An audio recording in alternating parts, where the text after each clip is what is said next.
na nung binubuo ng NEDA, ng National Economic Development Authority, ang Philippine Development Plan, binubuo ng buong administrasyon kasi ang chair ng NEDA ay si Presidente mismo, to bring our country from where we are now, economically, development-wise, to yung vision nila by 2028. 6 years na makamit yung development targets natin, makamit yung pati yung sustainable development goals. Sa dinami-dami ng kinonsider dyan na pangangailangan, problema at potensyal at mga targets talaga, hindi talaga nakita na kakailanganin yung charter change. So I just like to make that. Huwag na po tayong Filipino first. No one study I have seen thus far has demonstrated quite creditably that ownership by Filipinos work. I challenge anyone here around the table, the social scientists. Economic managers cannot in fact lower or eradicate the 21% of their big legacies na sinabi mo, no? Na mga poor. Aba, mag-hire tayo po ng international group of economic managers. We pay them depending on the percentage of increment that they are going to contribute to GDP. I know this is an iconoclastic viewpoint, but for God's sake, we have to be iconoclast now. You know, we are the fifth most mineralized countries in the world. We have millions of professionals. We should be embarrassed that we have 21% who are poor. Tama ba, Dr. Villegas? Tama, di ba? Asked me to help them design their strategy for the Air Force, for the Philippine Marines, etc. Sabi ko, saan ba kayo nakatukod yung strategy nyo? Meron bang National Defense Plan? O kung ang isip nyo lang yan, saan magagaling yung National Defense Plan, Senator Po? Hindi. Senator Po, you mentioned something about banning certain countries from ownership. And are you referring to China? In the Public Service Act, any country that the President or the National Security Council views as a threat to us is actually eliminated from or banned from owning certain critical infrastructure, telecommunications, for example, I believe airports, etc. And also, countries that don't reciprocate or allow us also the same type of ownership in their country would not be allowed. That's why those are some of the safeguards we put as a compromise to those who are a little bit wary about this Public Service Act being open. Yeah, with all due respect, I agree with the reciprocity. But the first one, I don't. Because if you have a strict regulatory framework, then it can be a to whom it may concern. So I think we should not ban XYZ. Who among you are in favor of amending the restrictive provisions of our economic provisions of our Constitution? Can I see a raising of hands? 1, 2, 3, 4, 5, 6. No one on the So, private side, just the government side. Government side, 6. Are you asking also just to clarify, Sen Bato, kasama ba yung, are they also, Ito, 10. they're also part of the survey? Yeah, you're part of the survey, so you have the option to abstain if you wish. Yeah. Gusto ko lang malaman. Okay, Okay, yes, can we ask for the raising of hands again, sir? Yeah, please. 1, 2, Mr. Chairman. 4, 5, 6, 7, 8. So 8. Mr. Chairman, I abstain. I think for a foreigner, this would be a very difficult thing to do. Thank you. I understand. You've made your position clear, Mr. Payne. Thank you. Thank you. So 8, 2.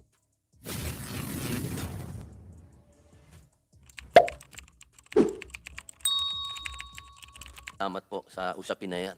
Sa mga tagapangulo po, dadating naman po ang ating Ginoong Pangulo. Babanggitin ko na rin po siya. Maraming salamat sa aming Ginoong Pangulo, Senator Mig Subiri, sapagkat siya po ang namuno sa hakbangin na ito na maamendahan ang economic provision sa saligang batas. Ako po ay sumasaludo sa aming Ginoong Pangulo. Ako din po ay nagbibigay pugay kay Sir Gary Teves, ang akin pong tumatayong economic advisor.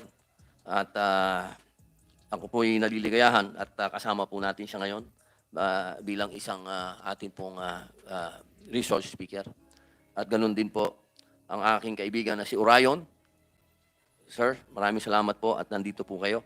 Noong pa man, batid naman po ninyo ang aking damdamin tungkol sa pag-amyenda ng ating saligang batas. Simula nang ako ay mahalal bilang senador at maitalagang tagapangulo ng committee ito, ay isinulong na po ng inyong lingkod ang mga mungkahing susog, partikular sa mga pang-ekonomiyang probisyon na sa aking paniniwala ay nagiging hadlang sa ating pag-arangkada tungo sa tunay na pag-unlad. Subukan po nating lagyan ng konteksto. Ang ilan sa mga economic provision sa 1987 Constitution na hinahangad nating amendahan ay minana pa po natin sa mga naunang saligang batas. Marami-rami ng dekada ang nakalipas. Ito po ang panahong sariwa pa sa kaisipan at damdamin ng mga bumalangkas ng konstitusyon ang napakahabang mga taon ng pananakop ng mga dayuhan sa ating bayan. Kaya't pinalakas ang Filipino First. Ito ang prinsipyong isinasaisip at isinapuso ng mga delegado. Fast forward po tayo sa kasalukuyan. Ano po ba ang kinaharap ng Pilipinas bilang isang bansa sa kontemporaryong panahon? Meron pong isang termino, globalisasyon. By definition, globalization is the word used to describe the growing interdependence of the world's economies, cultures, and populations brought about by cross-border trade in goods and services, technology, and flows of investment, people, and information. Sa isang kalungkutan, ang mahigpit na probisyon po sa ating saligang batas ay hindi na angkop sa pandaigdigang kalakaran sa ekonomiya. Nabanggit na rin po natin ito noon. Sa kasalukuyan, ang ating bansa ay pangatlo sa 83 na ekonomiya.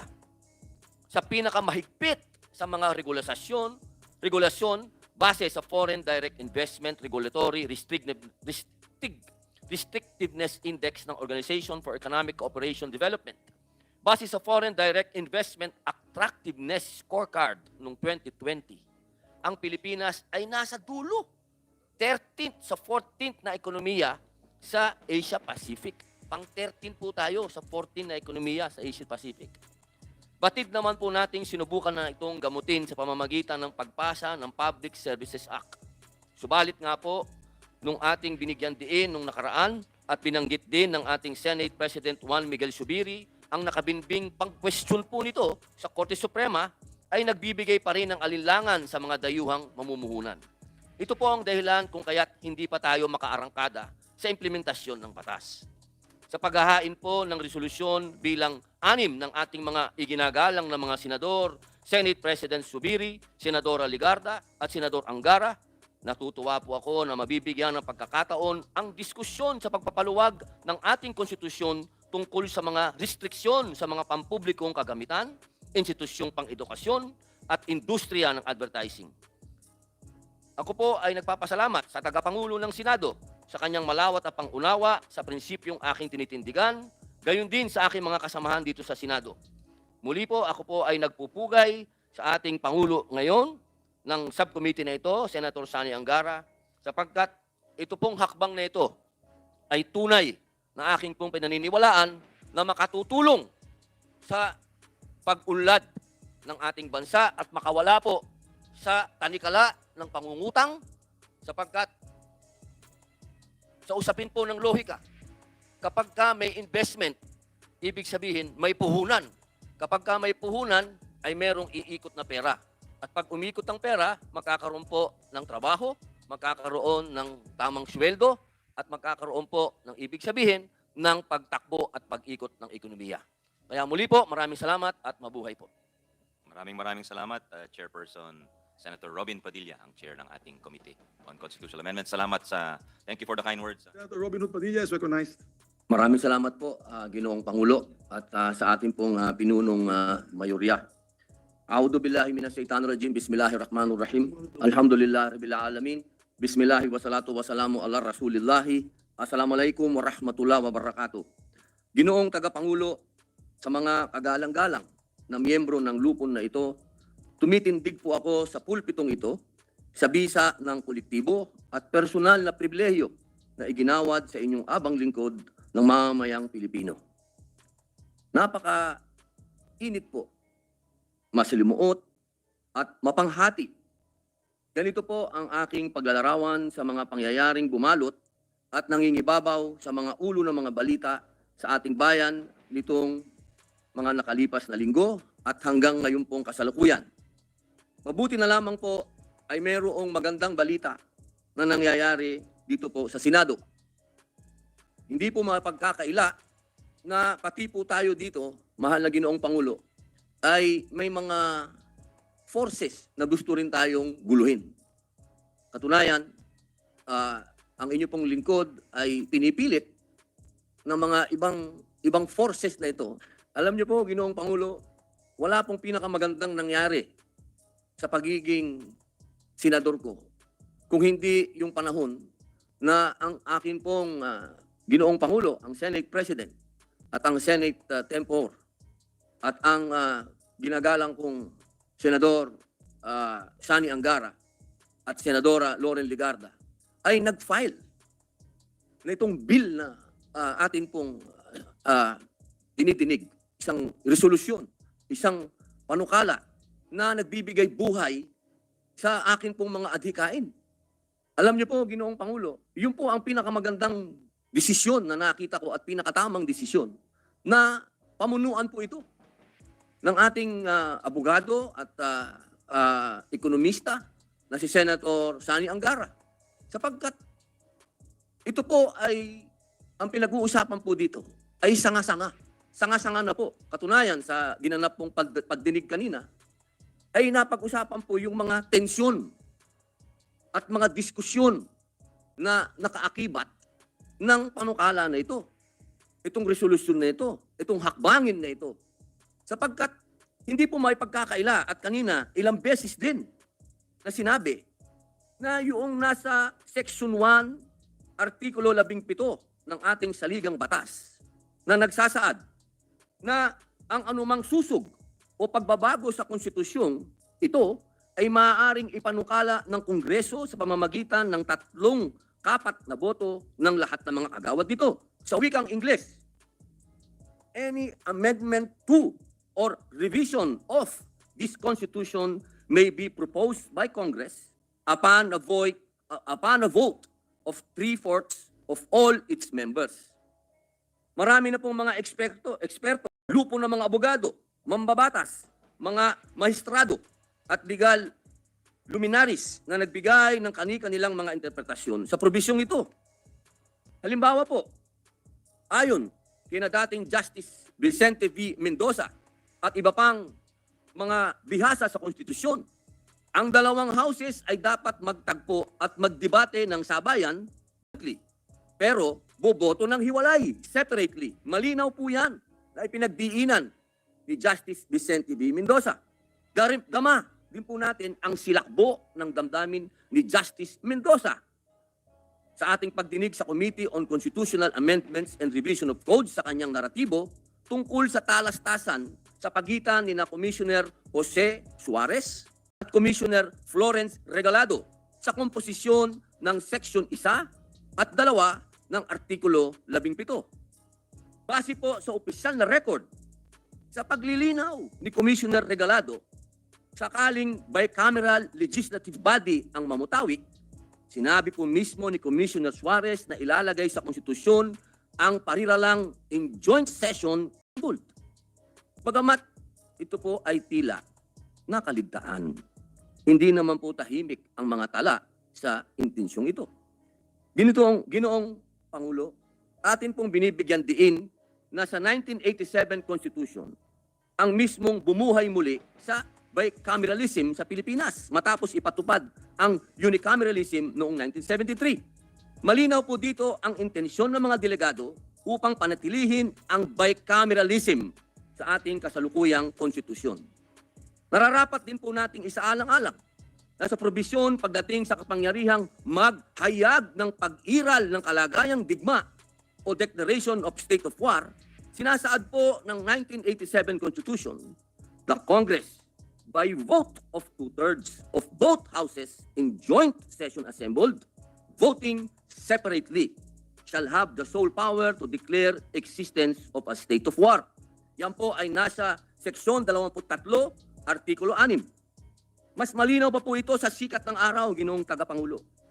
Kung sa mismong pagdideklara ng kalagayang digma nga po, ay sinasabi na ang dalawang kapulungan na magkasamang magtitipon sa sesyon at magkahiwalay ang pagboto. Magkahiwalay. Nararapat lamang po na ito rin ang gamiting panuntuan sa pamamaraan ng pagboto ng mga mambabatas pagdating sa pag-amyenda ng saligang batas. Dahil po dito, iminumungkahi po ng inyong lingkod sapagkat ilang beses po inulit ng mga bihasa, mga magagaling na sa konstitusyon natin, ilang beses nilang inulit. Kanina sa hearing, sinasabi mismo nila na oversight. Oversight ito. Talagang nakalimutan. Talagang hindi na ilagay. Ilang beses po nilang inulit Kaya ang akin pong mungkahi, Ginoong Pangulo, bakit hindi po natin unang harapin yung usapin ng pagboto doon sa usapin ng voting separately? Sapagkat ito pong ating panukala, ating resolusyon, ating gustong ibahagi, ang lahat ng ito, kapag ka hindi na naman natuloy, halimbawa, wag naman sana ipahintulot ng Panginoon Diyos na matuloy na ang amenda ng economic provision. O halimbawa, hindi po natuloy, titigil na naman po ang usapin patungkol sa voting separately. Mananahimik na naman tayo. Itong 19th Congress, palalampasin po ba natin ang pagkakataon na sa atin mismo, tayo mismo, amendahan na natin yang nasa Artikulo 17, Section 1. Tayo na po ang mag-amenda at ilagay na natin yung sinasabi ng mga eksperto sa batas kanina, sa saligang batas, sinasabi nila ng nakaligtaan. Kaya po tayo ay nagsulong kanina upang amendahan po mismo, upang matuldukan na po talaga ang kalituhang dulot ng probisyon na ito. Sa pamamagitan po yan, Ginoong Pangulo, na isang resolusyon ng aking inihain kaninang umaga.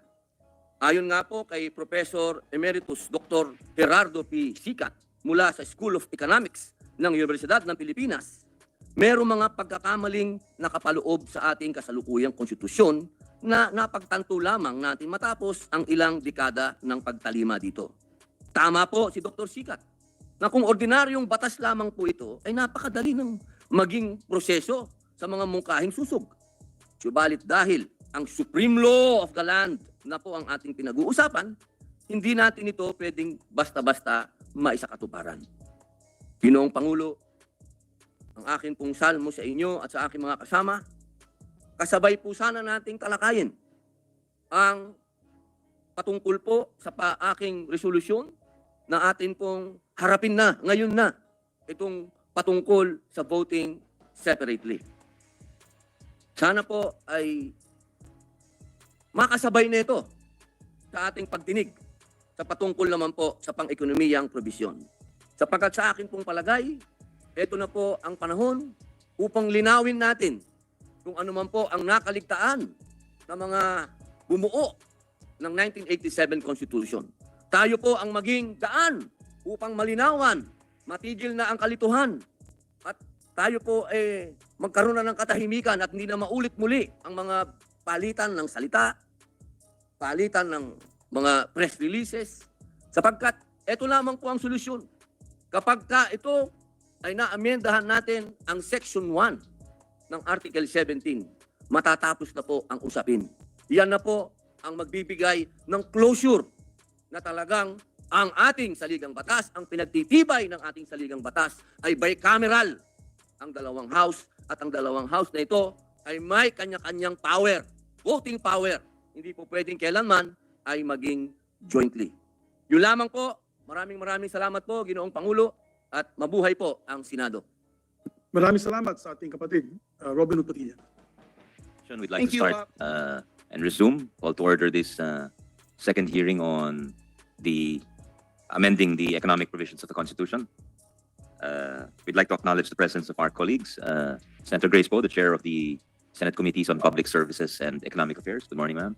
And Deputy Majority Leader, Senator J.D. Ejercito, the Chair of the Senate Committees on Housing and Local Government. Good morning, sir. Good morning, ladies and gentlemen. We'd like to acknowledge our distinguished guests present. We're fortunate to have with us some of the framers of the 1987 Constitution. Attorney Rene Sarmiento, former Commissioner of the COMELEC. Morning, sir. The eminent economist, Dr. Bernardo Villegas. Good morning, sir. From the legal profession, we have Attorney Jude Ocampo. We have a national scientist, famous economist, Dr. Raul Fabella online.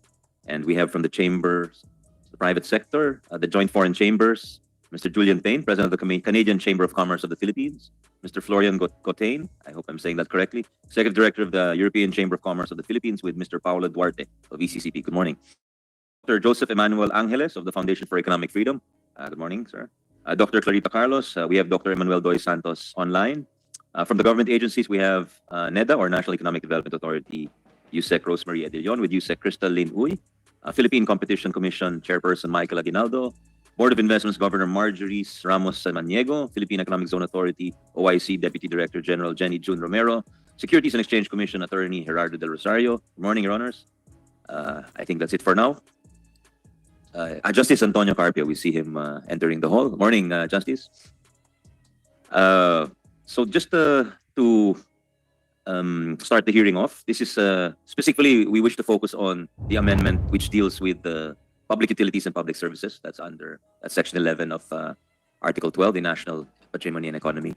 And as we know, there was a law passed and sponsored by our colleague Senator Grace Po and co-sponsored by Senator Franklin Drilon, which was approved last March 21, 2022, where a public utility was clearly defined and distinguished from a public service, and the constitutional 60/40 foreign equity limitation was stated to apply to the following public utilities: distribution and transmission of electricity, petroleum and petroleum products pipeline transmission systems, water pipelines, distribution systems, and wastewater pipeline systems, seaports, public utility vehicles. And for 100% foreign ownership to be allowed, including airports, railways, expressways, telecommunications, domestic shipping, subways, tollways.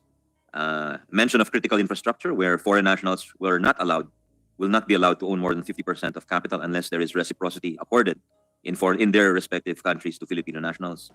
And the president was given the power to reclassify a public service as a public utility, among other powers given to the president. But I think the best person to speak on that is our colleague who sponsored the law in 2022, Senator Grace Po. Ma'am, you have the floor. Thank you, Mr. Chair. I would like to thank our guests for being here today, also to clarify the issue. Kailangan ba natin ng tsa-tsa para sabihin that we are open for business? Sabi nila sarado ang ating ekonomiya. Pero ang totoo, bukas naman talaga tayo sa foreign investors. We have made great strides in the past years liberalizing our economy without compromising our national security or leaving behind Filipino businesses. Would amending the public utilities provision in our Constitution open the economy or open a can of worms? Mahalagang mailatag sa diskusyon ang mga naging debate at deliberasyon ng Amended Public Service Act or PSA sa mga sektor na bukas sa kontrol ng dayuhan. We did this to encourage new players in sectors like airports, railways, expressways, and telecommunications. The idea was more competition means better services at better prices. All in all, a win for the Filipino consumers. Without changing the Constitution and guided by the long line of cases decided by the Supreme Court as to what public utilities really are, we carved out public utilities which will remain covered by the 60% Filipino ownership requirement from public services that were opened up by the PSA to full foreign investments. This is a repeat performance of what we did with EPIRA decades ago, where we carved out power generation from public utility. Hindi na po bago ito. Among those we retained under public utilities are industries known as natural monopolies or yung mga industriyang mas mura at cost-effective kung mag-isa lang ang service provider. These are various distribution, transmission, and pipeline systems carrying essentials such as electricity, water, and petroleum. Because of the nature of these natural monopolies, we needed to ensure the security and supply of these essential utilities. Siniguro natin na Pilipino pa rin ang may control sa mga ito at kailanman ay hindi makokontrol ng mga dayuhan. Ensuring seaports under Filipino ownership and control was also a matter of economic and national security. As an archipelago, seaports are the gateways for large-scale transport of people and cargo. First line of defense natin ang seaports laban sa smuggling, piracy, at sa kahit anong banta at seguridad sa ating teritoryo. Panghuli, siniguro natin na Pilipino pa rin ang may control sa tradisyonal at dimakinang pampasaherong sasakyan para maprotektahan ang ating mga tsuper, lalo na ngayon hindi pa maayos ang PUV modernization program. With PSA, we protected the essentials while opening up others to much-needed investments. Una na dito ang telecommunications na talagang nangangailangan ng mas pinalawig na kompetisyon para gumanda ang serbisyo at bumaba ang presyo. Through the PSA, we welcomed Starlink to come in and breathe new life to the industry. Actually, yan ang unang-unang permit na binigyan ng National Telecommunications Company Commission nung pinasa natin ang PSA. Starlink was 0001. At sa ngayon, ang Starlink ang nagbibigay ng signal sa mga unserved at underserved areas. Pati dun sa mga bases natin sa Pag-asa Island, sila ay dumidepende sa Starlink dahil hindi kaya ng mga local telecoms natin. Mabuti na lang meron dahil ang totoo nun, ang signal ng ibang bansa ay mas malakas pa dito sa ating mga teritoryong isla kaysa sa sarili nating mga signals. So kung hindi natin pinayagan ng Public Service Act, walang Starlink dun sa mga lugar na walang signal. Kaya yung mga sinasabi nila, kailangan natin buksan ang ating ekonomiya. Sana pag-aralan muna nila ang itong napasa na nating batas.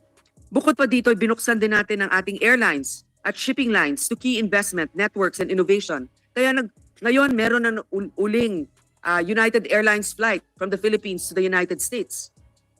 Dahil nadagdagan na naman itong kumpiyansa ng mga mamumuhunan dito sa ating bansa. Napakahalaga nito at lalo na sumigla muli ang industriya sa revenge travel pagkatapos ng pandemya. Doon sa mga nagsasabing, kailangan natin buksan pa ang ating ekonomiya. Yung mga iba bumubulong pa. Sana ang mga dayuhan ay payagan bumili ng lupa dito sa ating bansa. Dahil hindi naman nila madadala ang lupa sa kanilang bayan. Totoo naman yun, hindi nila kayang buhatin ng lupa. Pero isipin ninyo, kung ang kompetensya natin, ang exchange rate ng pera nila mas mataas dito sa mga Pilipino, paano na yung mga bagong graduates natin? Paano na yung mga middle class? Makikipagkompetensya. Nung dumami nga ang POGO dito, naging napakamahal ng mga single units dito sa paligid ng Senado na ang aming mga staff na kung ikukumpara mo, mas malaki na ang sweldo kasi sa iba, nahihirapan pang magrenta o bumili ng unit.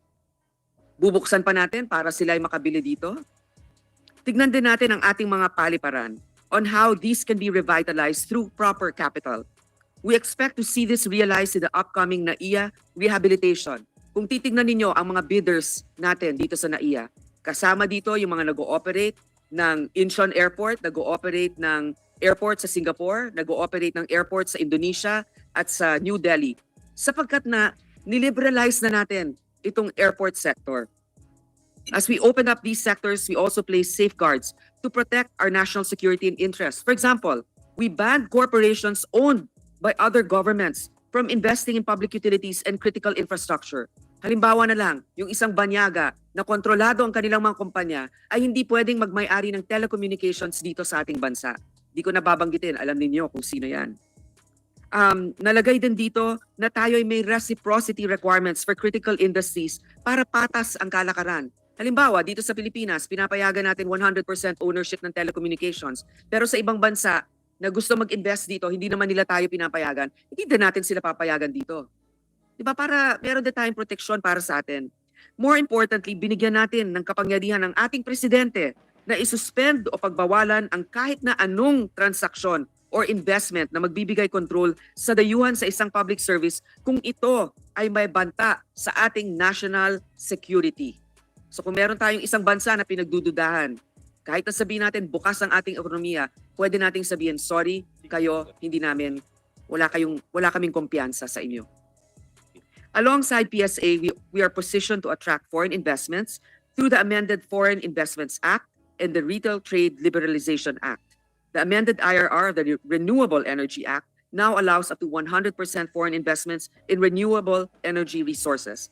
Filipino companies have partnered with foreign investors for the Mabini Wind Power Project in Batangas and solar power projects in the Pampanga Ecozone. While new investors are coming in, we have yet to see the full benefits of these laws. Sa makatuwid, bukas na ang ating ekonomiya. We have done so, as said by our esteemed statesman, former Senator Frank Drilon, without violating or amending the Constitution. Hindi natin kinailangan mag-con-con, con-as, o peking initiative. Look at the industries we carved out. Power, water, seaports, petrol, PUVs. These are the remaining public utilities in the country. Yung Filipino ownership, critical for these sectors. Kung oo, bakit natin bubuksan sa kontrol ng dayuhan ang mga ito? As it stands now, RBH 6 proposes opening through legislation all public utilities to foreign ownership, investments, and even management without the constitutional protection grounded on national security and domestic interest. Hindi lang ito usapin ng pagpasok ng foreign capital at businesses. Tignan din natin ang magiging epekto Pwedeng tanggalin sa mga Pilipino ang control sa lahat ng sektor na nagbibigay serbisyo sa publiko. Pwedeng makontrol ng ibang bansa ang tubig, kuryente, seaports, gasolina at public utility jeeps natin. Handa pa tayo dito? Kaya ba natin makipagkompetensya sila? Makakasabay ba ang Pilipino at local businesses sa pagpasok ng foreign competition sa lahat ng industriya? Makakasiguro ba tayo na papasok ang foreign investors, uunlad ang bayan? These are the questions needed to be answered.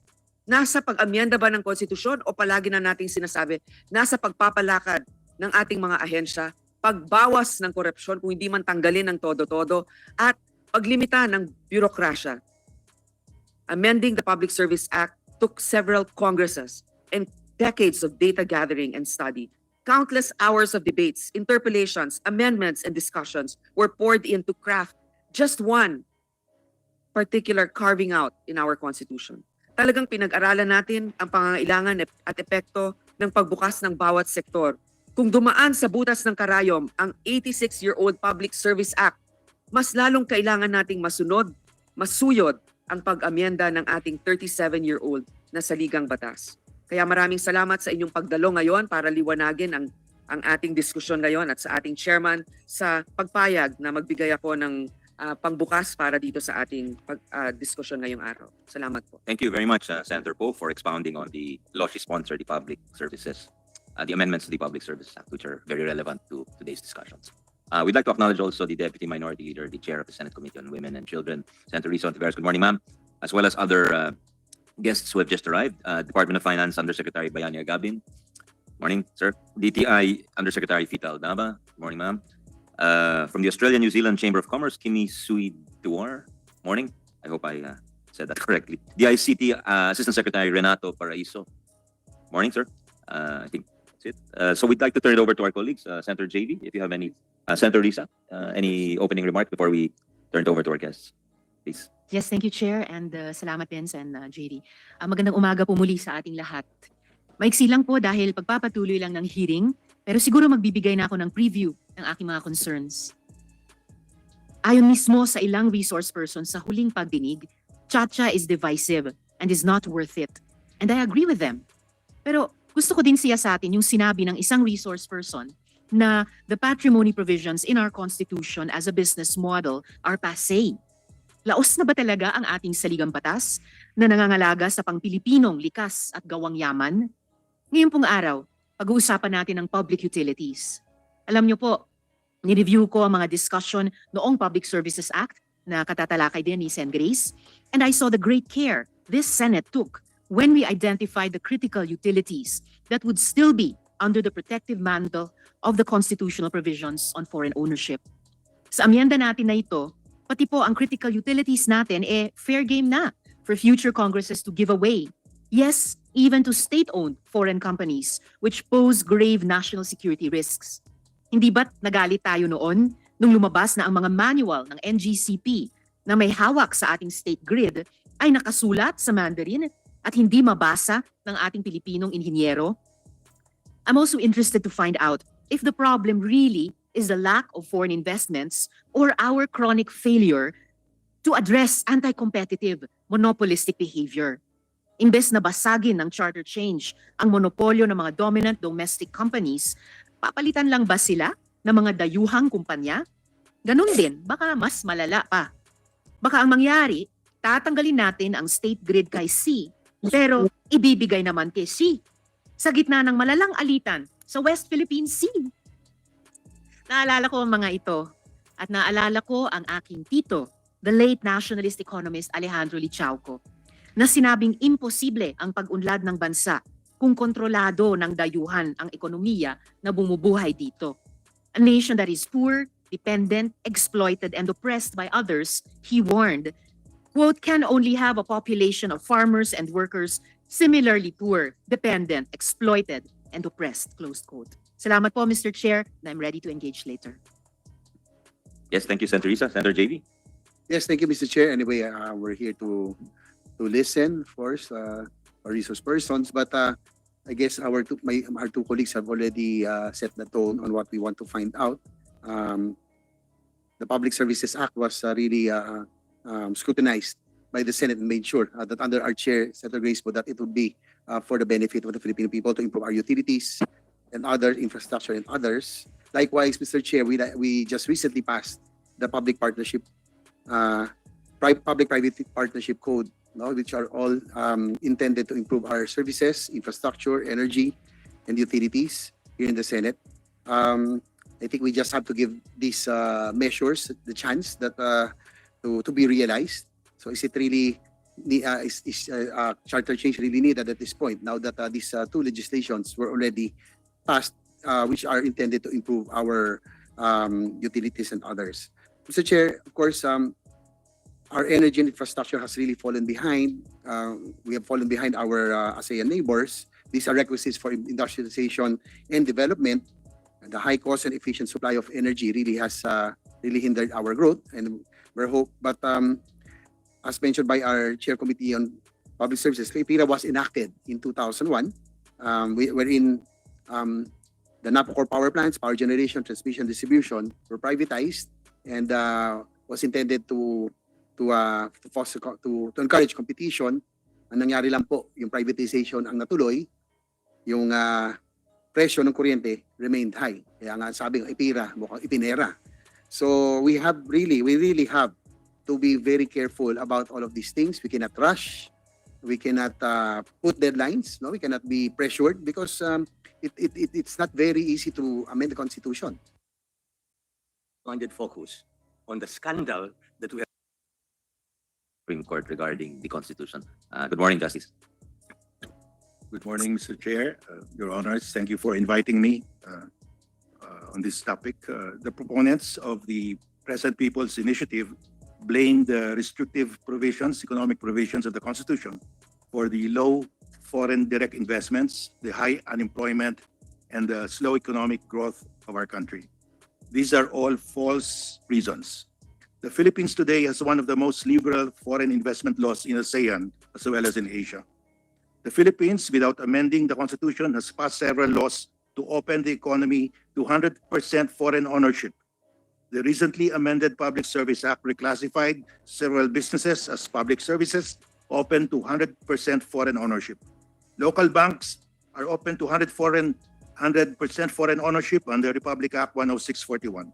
Retail trade is open to 100% foreign ownership under the amended Republic Act 8762, subject, of course, to reasonable minimum requirements on capital. And the generation of renewable energy, solar and wind, has just been opened to 100% foreign ownership under the DOE circular amending the IRR of Republic Act 1995-13. So it's not even a law. In particular, the amended Public Service Act allows 100% foreign ownership in telecommunications, air, sea, and land transportation, except PUVs, and airports. Power generation has always been open to 100% foreign ownership for the longest time. There appears to be a lack of understanding by our national leaders of the extent of foreign ownership under the law of businesses in our country. In an interview, President Marcos Jr. declared that he wants to open the economy to foreign investments, and I quote, except in critical areas such as power generation. Power generation from coal, oil, and gas plants has been open to 100% foreign ownership for the longest time. The Supreme Court has also allowed 100% foreign ownership of power generation from dams or hydropower plants. President Marcos Jr.'s own Department of Justice and Department of Energy have recently allowed, through a mere implementing guideline, 100% foreign ownership of power generation from solar and wind, which is, as natural resources are under the Constitution, owned by the state. Let us compare the foreign investment laws of the Philippines, China, and Vietnam on telecommunications. Under the amended Public Service Act, foreigners can own now 100% of telecom companies in the Philippines. China at present only allows 49% foreign ownership in landline and cellular phone companies. Vietnam also allows only 49% foreign ownership in landline and cellular phone companies. On land ownership, let us look at our neighbors, China and Vietnam. Even their own citizens cannot own land. Their own citizens can own only a leasehold for 75 years. In Thailand, foreigners cannot own land, but there is a small exception, up to 1,600 square meters, but only if there is a treaty with another country allowing Thai people to buy land in that other country. And there is no such treaty at present. So in Thailand, foreigners cannot own land. In Indonesia, foreigners cannot own land. They can only acquire a leasehold. So we are better because we allow a corporation 40% owned by foreigners to own land. And frankly, land ownership is not a requirement for investors to invest in a country. If you are a manager, you're sent to the Philippines and you recommend to your board in New York that you should buy the land on which your plant is going to be built, you will be fired because you don't have to spend that much to use the land. You need only 25-year lease, and you don't want more than 25-year lease because in 25 years, the labor situation might change. The labor in the Philippines could be more expensive than the next country. So they don't want to buy land actually, foreign investors who are engaged in manufacturing. Now, to add, what is the real problem of our low FDI? There are three causes. First, the high cost of power. We have the highest power rate in ASEAN and the second highest power rate in Asia, next only to Japan. In manufacturing, energy accounts for at least 30% of your cost. And if you locate your plant here in the Philippines, you cannot compete with your competitor in Vietnam because they have low power rates. They will never come to the Philippines. So we have to address this number one problem. The second problem is our bureaucratic regulation. To put up a factory, you have to, in the Philippines, you have to get a permit from the barangay, from the mayor, from the department in charge of the business you're in, and the specialized agency that may also regulate you. In Vietnam and China, you go only to one office and you get all your permits. The third cause of the low FDI is our infrastructure. Our infrastructure is behind our neighbors. Our airports, seaports, land transportation, sea transportation. We have to address the real causes. The real cause is not the Constitution. Nobody cares. The President has been going abroad and has been saying, I have secured almost 500 billion pesos in foreign investment. And not one of those foreigners who plan to invest here required an amendment of our Constitution. That is all, Mr. Chair. Thank you for the opportunity to present my position. Thank you very much, Justice Carbio. After Dr. Fabella, we'll go to Dr. Braid, who is online, also a framer of the 87 Constitution, and then Chairman Aguinaldo, Dr. Carlos, and some of our friends from the foreign chambers. So let's now hear from Dr. Fabella, national scientist and eminent economist. He's online. Dr. Fabella, can you hear us? I can't hear you. Good morning, sir. Can you hear me? I think you're on mute, sir. Good morning. Good morning, sir. No, I'm not using. Good morning, everyone. I thank the subcommittee on resolution of both houses number 6 for this your invitation. I'd like to first state that I was never a member of the Constitutional Convention in 1987, thereabouts. And so I am kind of misplaced, but I still am grateful for the honor. Yes, I am in favor of lifting the constitutional restrictions on foreign ownership, Section 11, Article 12. And I, of course, prefer the quick a cha-cha process as possible. I think that is separate assembly and separate voting. My take on the development experience of nations is that all progress boils down to investment, specifically the share of income that the nation sets aside for investment, or what is called the investment rate. Countries that invest less will over time eat the dust of countries that invest more. And the investment rate depends on the rules binding on investors. The Philippine investment rate is traditionally lowest among the major ASEAN countries. For example, in 2022, our investment rate was 22.4% of GDP. Vietnam had 33%, Thailand had 27.9%, and Indonesia had 29%. We, by contrast, by 2022 was a typical year. over the last 4 decades. The People's Republic of China, as has been mentioned in some years past, had investment rate hovering around 50%. By contrast, we as a nation have privileged consumption over investment in our life. Government has been the cheerleader in our national consumption binge. Our government capital outlay was less than 5% of GDP for most of those 4 decades, while it was between 6 to 10% of GDP among our ASEAN neighbors, and of course higher in China. We have, in other words, an anti-investment ecology. 3 years after CREATE's number 2, our investment rate hardly breaches 25%. The task before this generation and this administration is to reverse this downward march to the bottom of the investment ladder. There are many reasons why our investment rate is abysmal. We have closed many economic sectors from investment, both local and foreign.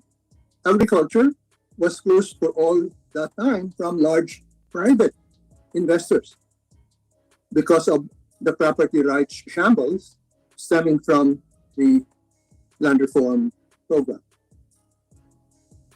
Mining and forestry were from time to time forbidden destination for domestic, private, and foreign investments. The 6 billion Tampakan gold and copper mine project is still in limbo 40 years later after it was initiated. The constitutional restriction on foreign ownership adds to these anti-investment ramparts, which together signal to the world our national fundamental discomfort with investors, either foreign or local. And when we opened up to foreign investment, we chose the foreign investment where the Constitution was silent. In the 1990s, we opened the capital account ostensibly to attract foreign investment, but all we got were the dregs among the investors. I mean, portfolio investment, or more pejoratively called vulture capital. Foreign investment in financial assets and equities that are here today, gone tomorrow after they have cleaned up without any appreciable impact on employment and output. We need direct foreign investment, especially in manufacturing and infrastructure, which create long-term employment and income, not portfolio investment. So the lifting of the restrictive rules will not itself reverse the investment downward trend, investment rate downward trend. We will still need better rule of law, lower power costs, better logistics infrastructure, less signatures for investors as part of our pro-investment ecology. One area where the lifting of these restrictions can improve things is in the quality of foreign investors. Now, let me explain that a little bit. I attach it to what I call the flavors of credible commitment. We know from the economics of contrast that when you have a deficit in reputation for performance, you break the spell by offering what is known as credible commitment. Those are facts on the ground that are costly to take back. In the Shogun era in Japan, daimyos or lords would have to leave their families in the capital as a bond that they are not going to rise up against the shogun in their far-flung hands.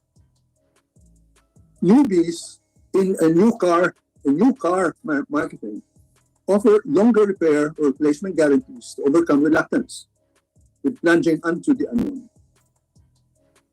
Now, I recognize the correctness of what Senator Grace and Supreme Court Carpio has told us. We have chipped away at some deleterious hurdles through some laws or amendments thereof, such as PSA and RTO. But laws are easy to reverse.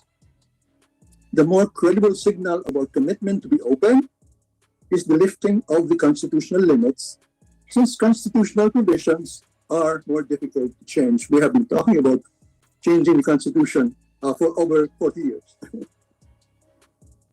Let me recall the worldwide excitement or to-do over the People's Republic of China's amending its constitution to legalize private property. So the NEDA plan, sabi ko. Thank you, Chairman. Go ahead po. Thank you for the privilege of sharing some memorable moments in history. 38 years ago, our past two colleagues have ably discussed the present predicament, but I shall bring you back to the drafting of the Constitution, or specifically Section 11 of Article 2. As we know, I was asked to provide this update from these inputs from the past, and that where the Section 11 dealt primarily with just water, energy, but not telecommunication. So with the lobby of some of our telecommunication companies, we added telecommunications to public utilities. In this, as we know, the section ensures that 60-40 ratio of ownership be given, 60 in favor of Filipino citizens. But as we found out later, many of the current telecom operators had violated the agreement. Specifically, let me just cite, PLDT was summoned because of, I think, 63% ownership, foreign ownership, where the voting rights were given to foreigners, and only about 37 to Filipino citizens. So this is anomalous, and so we hope that such practice will not continue. The amendment to this section was also to include all executives and managing officers shall be citizens of the country. We realized that maybe this phrase did not mean much in terms of voting rights, but it was a recognition of, past injustices, and also that many of the companies had brought in their own managing executives to the country. So I think the question I would like to address is why the acceptance. The past two speakers, I think we support each other.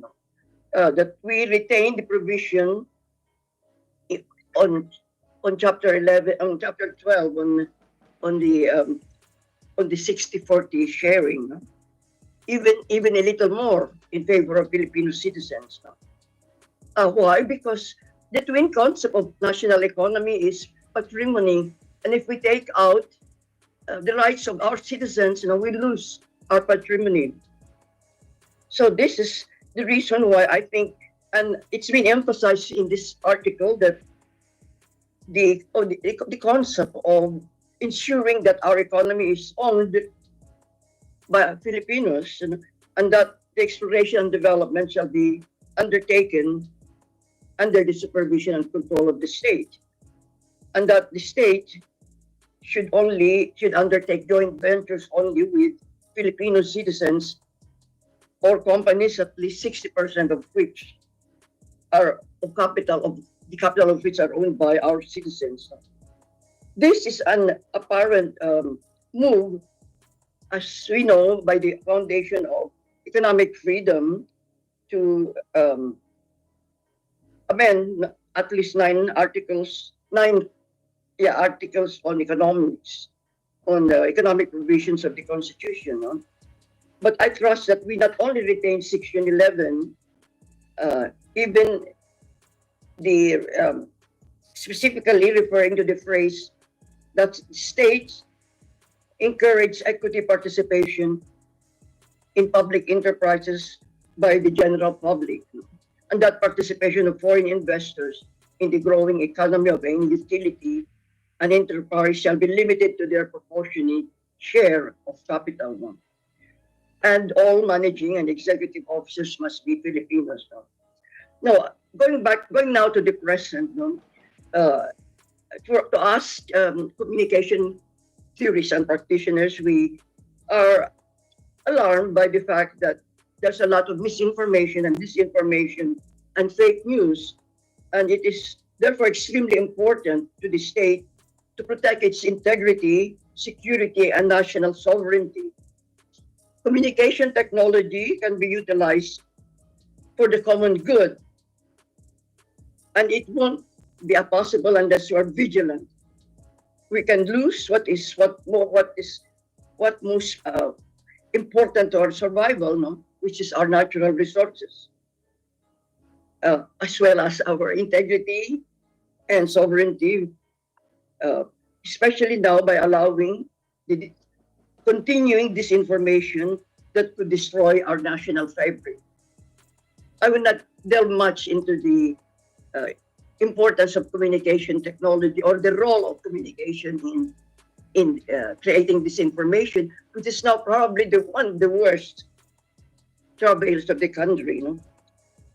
So let us not focus so much on the lack of needed capital, which will come about if we are able to provide a more stable economic environment.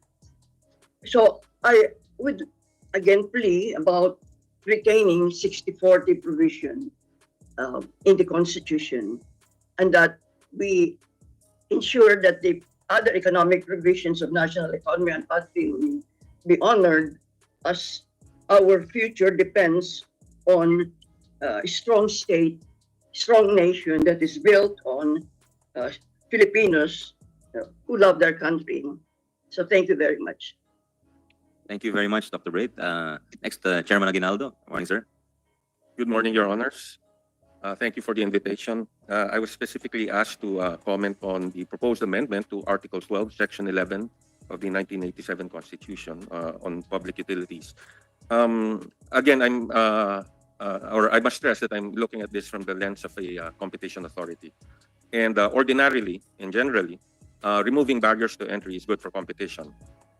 But I say that also as a theoretical for two reasons. First, if you look at the proposed amendment, it says unless otherwise provided by law. So that means that it depends on what the law will be crafted should the amendment push through. So it depends on what the law will say. Will it allow a portfolio investment in these industries, or will it limit it to foreign direct investment? Will it limit it to companies that have a track record in that particular industry, or will they allow just any foreign entity to enter? So there are a lot of variables that can only be threshed out. And so that's why I say it's theoretical at this point, because we don't know what that will be. In fact, when you say unless otherwise provided by law, you could actually even increase the percentage, from 60 to 80, So a lot of it depends, and that's why it's theoretical.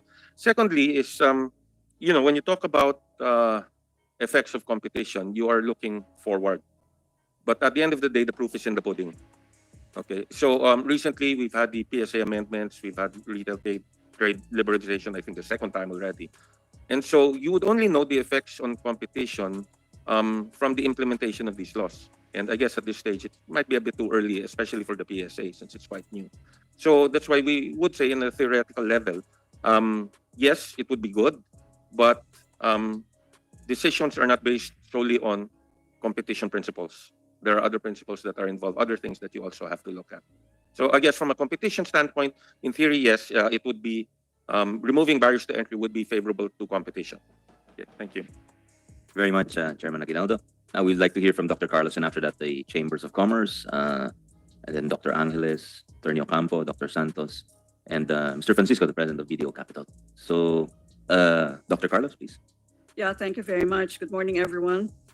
I was taking down notes earlier as I listened to Senator Po and Senator Hontiveros, and I'd like to address the issues that they have raised.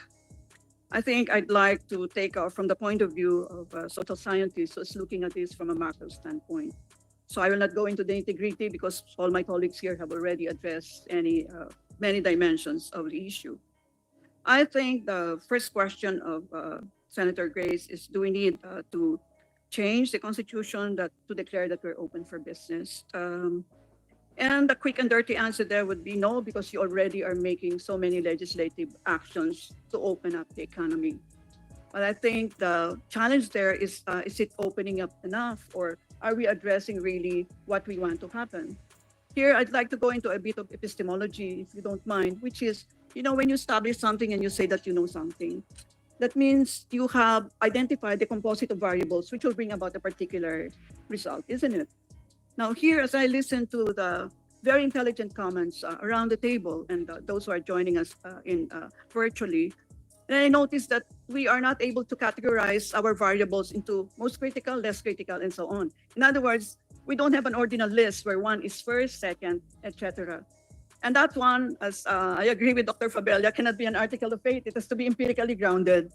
So however much we believe in these things, as a social scientist, if they are not empirically grounded, ay laway lang po yan. Okay, so I think because all the senators have their own research component, I would like them to pay attention to grounding all these claims. It's only if we have the hard evidence, the evidence conditions that will support them, that we can declare that we know something. That's the reason why you will notice we're shooting here, there, and everywhere. It's because we're not able to categorize them into the most important, less important, etc. Okay, of course, remember I've been part of the cabinet for X number of months as National Security Advisor. One of the things I put together there would be to present to our president in one cabinet meeting, I think it was late October or early November, a national strategy. Why do we need a national strategy? And this is where I had, had to cross swords with one of my colleagues, the NEDA head. Sabi niya, ba't mo pa kailangan national strategy? Andiyan na nga yung NEDA plan. Sabi ko, tinuro ko din siya. Sabi ko, bakit naman sa national plan mo wala man lang isang single line dan about national security? And because I was the vice chair of the NTF-LCAC also at the time, bakit wala man lang dyan nakatutok tungkol doon sa mga barangay natin at anong gagawin dito sa mga natitira pa na mga influence barangay? Wala talaga doon yan. I mean, i-google niyo yan at saliksikan niyo yan. Okay, what am I saying? If we're just shooting here, there, and everywhere, and we don't have anything, a big picture that will crochet together, that will stitch together all these things, then we don't know what to do. In terms of, konti na nga ang salapi mo, kung saan mo pa nilalagay. Kapag the national strategy ka, pag konti ang salapi mo, alam mo, ito yung number one, yun ang una mong bigyan ng pansin. Ganun din siguro dito, no? Bakit tayo masyadong nagre-rely sa foreign investment? What about domestic investment? Hindi ba natin nakita yung sinabi na nga, yung regulatory framework, sinabi ni Dr. Villegas kanina, kahit ang inyong mga domestic investor ay sinasakal din ng over-regulation ng ating gobyerno. Parang ang unang assumption mo ikaw ay magnanakaw, saka mo na-approve otherwise, no? Bakit ganun? In other words, well, we are so much banking in foreign direct investment. We should also bank on our local investors and talagang bigyan niya sila ng alagwa para talagang magawa nila ang kanilang ginagawa. Bigyan ko kayo ng example, no? My former boss here, Senator Tolentino at the MMDA, I was there with him since 2010 as one of his consultants for the traffic management. Dines namin, Senator, I don't know kung nakwento ko na sa iyo to, kung paano yung bureaucracy natin as been identified by other resource persons, no, is really one of the major obstacles to why no investment is coming in. Merong isang gripo dyan na nagtutulo, no? So sabi ko, ang bilis na, ang dili naman bumili ng gripo, parang 200 pesos ang grabe. Sundan natin kung paano magbili ng gripo. Alam niyo ba kung gaano yun? 4 na buwan. I-trace namin ito, Senator Tolentino, 4 na buwan at 26 signatures para po makabili ng gripo.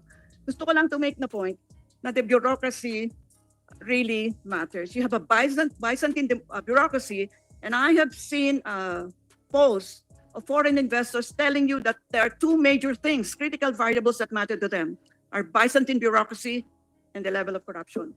Yung ownership, they don't matter. By the way, tama si Dr. Fabella. Ownership by Filipinos is an article of faith. It doesn't matter who owns it. Sabi ko nga sa telco, galing pa siya sa Jupiter, basta magpagawa siya talaga ng internet, okay lang. Does ownership matter? No, not anymore. In the university, we're telling our students, we're training you to be citizens of the world. We are breaking down all the boundaries of the artificial nation state. We already made commitments in ASEAN for regional integration. Why, for heaven's sakes, I was always so preoccupied on, keeping the nation state. It's one of the scourges of humanity, if I may say so. So last point, yung Filipino first po, tama po si Senator Hontiveros. Pasay na po yan, it should be rendered obsolescent, no? Bakit Filipino first? Because once upon a time in the past, we tried to, to divest ourselves of all the colonial things that chained us, no, to the former colonial rulers of our country. Wag na po tayong Filipino first. No one study I have seen thus far has demonstrated quite creditably that ownership by Filipinos work. I challenge anyone here around the table, the social scientists. Meron bang ganyan? Wala po. Ownership does not matter. No? But what we really want is, in fact, I had suggested in one of my papers that if our economic managers cannot, in fact, lower or eradicate the 21% of their privileges na sinabi mo, no? Na mga poor, mag-hire tayo po ng international group of economic managers. We pay them depending on the percentage of increment that they are going to contribute to GDP. I know this is an iconoclastic viewpoint, but for God's sake, we have to be iconoclasts now. You know, we are the fifth most mineralized countries in the world. We have millions of professionals. We should be embarrassed that we have 21% who are poor. Tama ba, Dr. Villegas? Tama, di ba? So I think, yeah, let me go back to the issue of a national strategy. I address this also to the military. Several times they have asked me to help them design their strategy for the Air Force, for the Philippine Marines, etc. Sabi ko, saan ba kayo nakatukod yung strategy nyo? Meron bang National Defense Plan? O bungang isip nyo lang yan? Saan manggagaling yung National Defense Plan, Senator po? Hindi ba manggagaling yan sa national strategy? Dibuho yan eh. It's a big, big picture. And siguro lastly, sorry sa Senator Angara, medyo nagsosobra na ata ako sa time ko. Senator Po, you mentioned something about banning certain countries from ownership. And are you referring to China? In the Public Service Act, any country that the President or the National Security Council views as a threat to us is actually eliminated from or banned from owning certain critical infrastructure, telecommunications, for example, I believe airports, etc. And also countries that don't reciprocate or allow us also the same type of ownership in their country would not be allowed. That's why those are some of the safeguards we put as a compromise to those who are a little bit wary about this Public Service Act being open. Yeah, with all due respect, I agree with the reciprocity, but the first one I don't. Because if you have a strict regulatory framework, then it can be a to whom it may concern. So I think we should not ban XYZ, whichever country. So thank you very much. Mr. Chair. Thank you, Dr. Carlos. Senator Risa, yes? Salamat, Mr. Chair. Just a quick correction for the record. With all due respect, I certainly did not say that Filipino first is a passé policy. In fact, One I of your believe, source persons, I stand corrected. thank you, ma'am. In fact, I believe that Filipino first is a positive and dynamic principle in formulating and constantly updating our economic policy. And lastly, Mr. Chair, at this point, if 60 to 100% ownership in Filipino hands doesn't matter anyway in the big picture, then let's keep that in Filipino hands and work on the real problems identified both by those opposed to and supportive of RBH 6. Thank you, Mr. Chair. Thank you, Senator Risa. Mr. Chair, just a quick comment. Yes, Senator I'd Grace. like to thank also Dr. Carlos for bringing up something that we haven't really discussed in our minds being focused on foreign direct investments. It's true, local businesses are also suffering. What we're trying to do is we're actually hunting in the zoo, like the ones that are complying with the laws, paying taxes, are the ones being audited, while the ones that are in the informal economy getting away with so much, we don't focus our attention on. So thank you for bringing that up. Thank you, Senator Risa, Senator Po. It's definitely we're not abandoning the Filipino first. In fact, Congress just passed the Tatak Pinoy strategy, which is an attempt at industrial policy, albeit somewhat belated for the region. No? Sponsored and offered by our chairman. Thank you for the salamat sa patalastas. Thank you. Thank you. We'd like to Senator, just make a final comment. As a social scientist, I'd like an article of faith to have empirical evidence. We cannot work on an article of faith. Filipino first policy should be rendered obsolescent. Thank you. Thank you for your opinion. We'd like to hear from Mr. Julian Payne, the president of the Canadian Chamber of Commerce, who's been our guest in the past for the CREATE law and the other investment laws. Morning, sir. Good morning, Mr. Chairman, honorable senators. I'm going to speak on behalf of the Joint Foreign Chambers of Commerce. Then I will make one brief comment on behalf of the Canadian Chamber of Commerce, and I have some colleagues here from the European Chamber and the Australia New Zealand who may wish to add some. First of all, we thank the subcommittee for inviting us to comment on this resolution. We're honored to respond to the committee. The Joint Foreign Chambers of Commerce of the Philippines is a business advocacy coalition. We know that. It supports and promotes open international trade, free investment, and improved conditions of business. That's what we advocate. We don't advocate anything more. That's where we focus.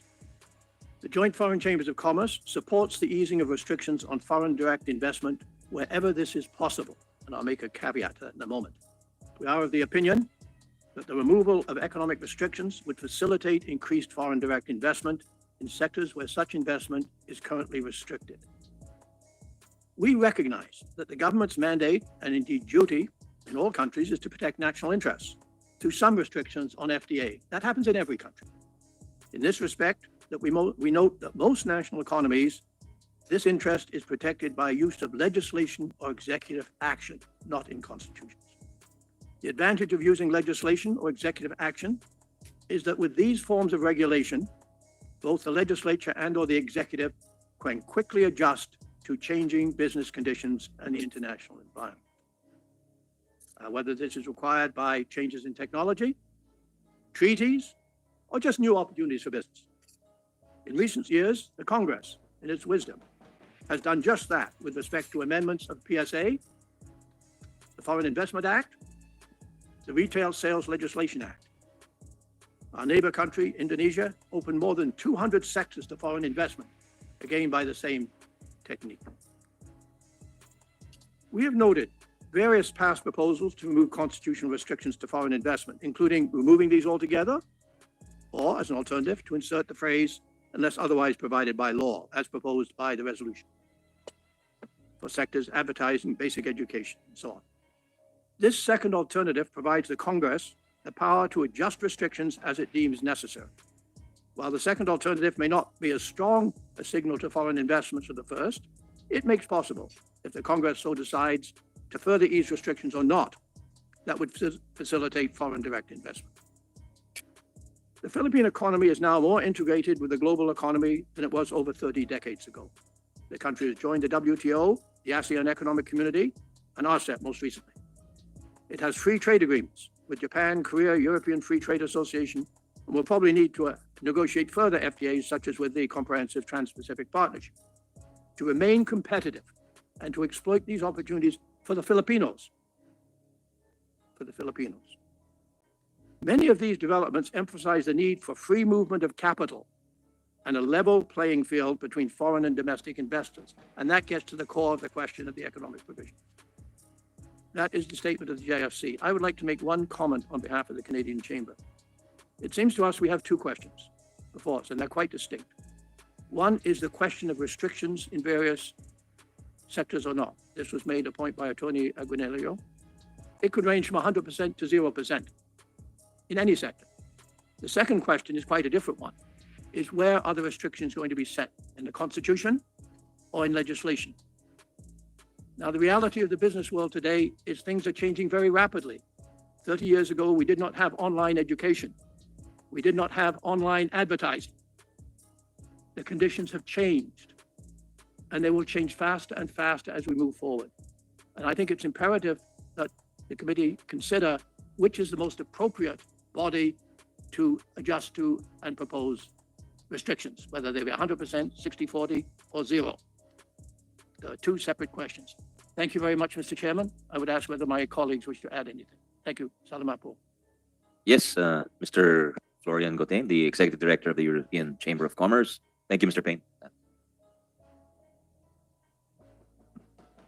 Mr. Chairman, we're really honored to be here today, and especially we feel privileged as foreigners to speak here in front of this committee. Just to reiterate, basically, as the European Chamber of Commerce, we fully support the statement that was just done by my colleague, Julian Payne.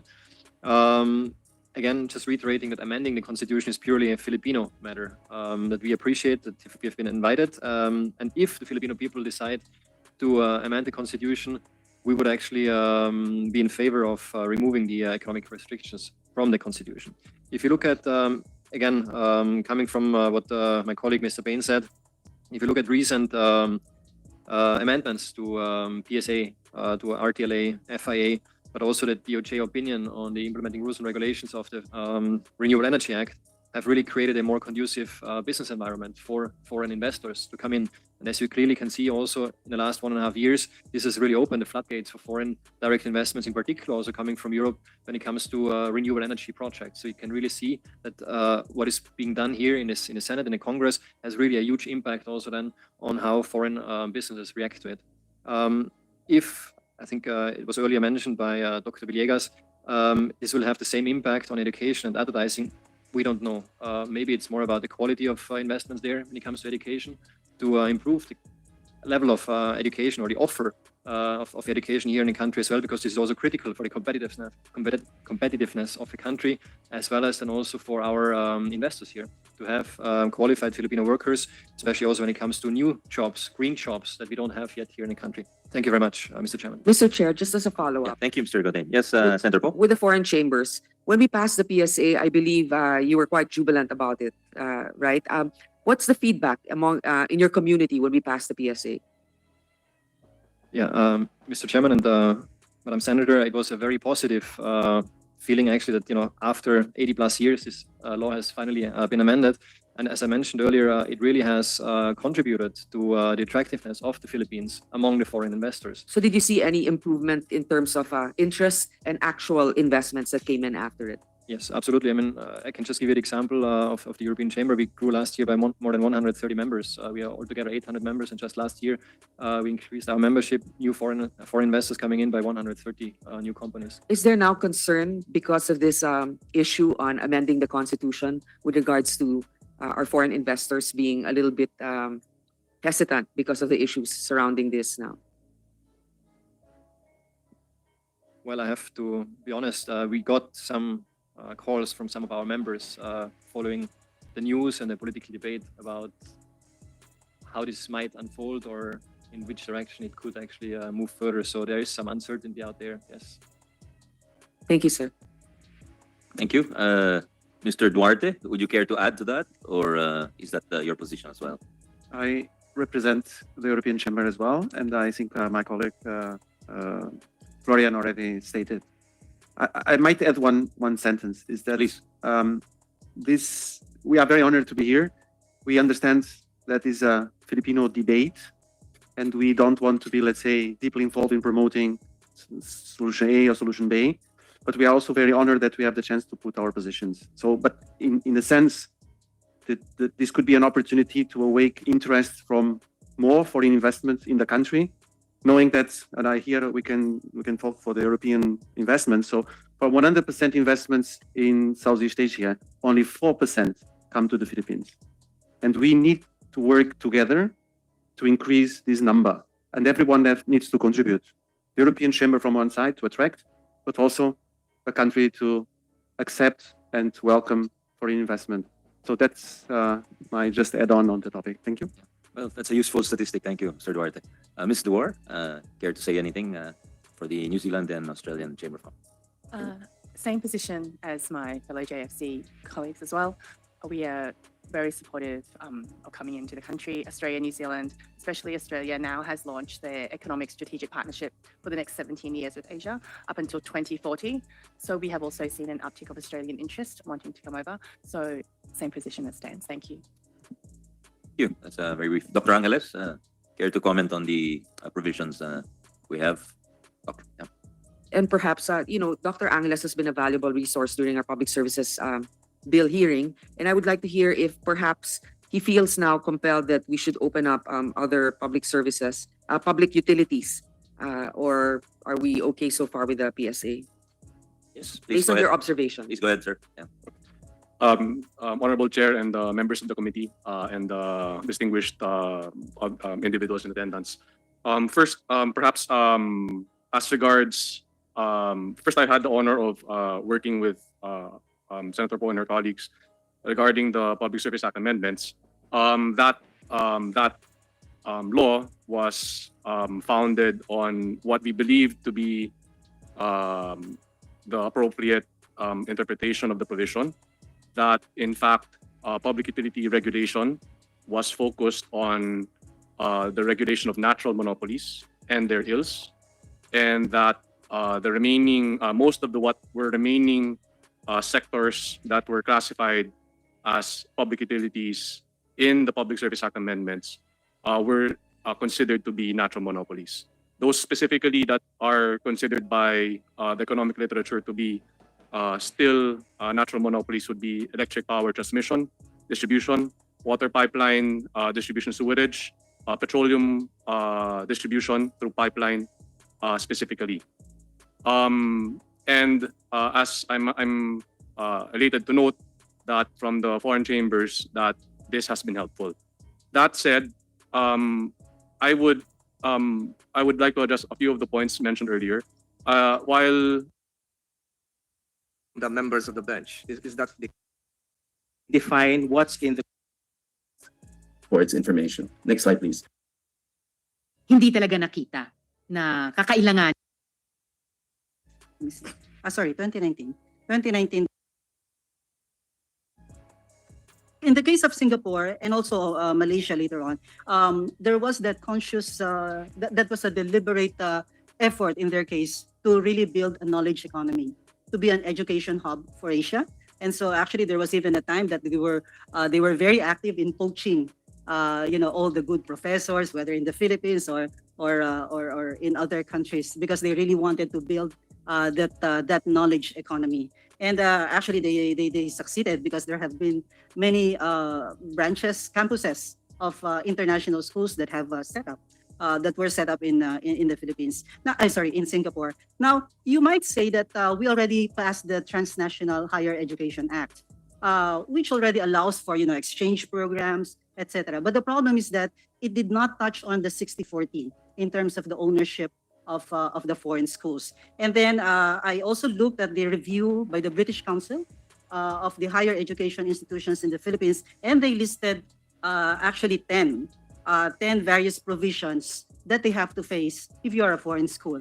And the constitutional provision is just one of them. The other is the Corporation Code. You have also the capitalization. You have the National Internal Revenue Code, etc. So 10 of this. So there are, as mentioned in the OECD, when you talk about restrictiveness, it's not just to do with the Constitution, although that's a big part, but there has to be a follow-through with respect to the other aspects. And so if you are also with respect to investments or production processes, we have what we call a smile curve, where let's say if you draw on the vertical axis the value added, and then on the horizontal axis is the production process from design to the prototyping part up to then the assembly, and then let's say the after sales service, the advertising, etc., etc. So you have that smile curve, meaning that the higher value added is really on the design part, and then also on the after sales, the advertising part. And then here in the middle is the assembly, but that is also where you have the lowest value added. And unfortunately, that's the kind of the FDI that we have. So we are into, we get the raw materials, let's say for our manufacturing, and then just do some additional and then export it.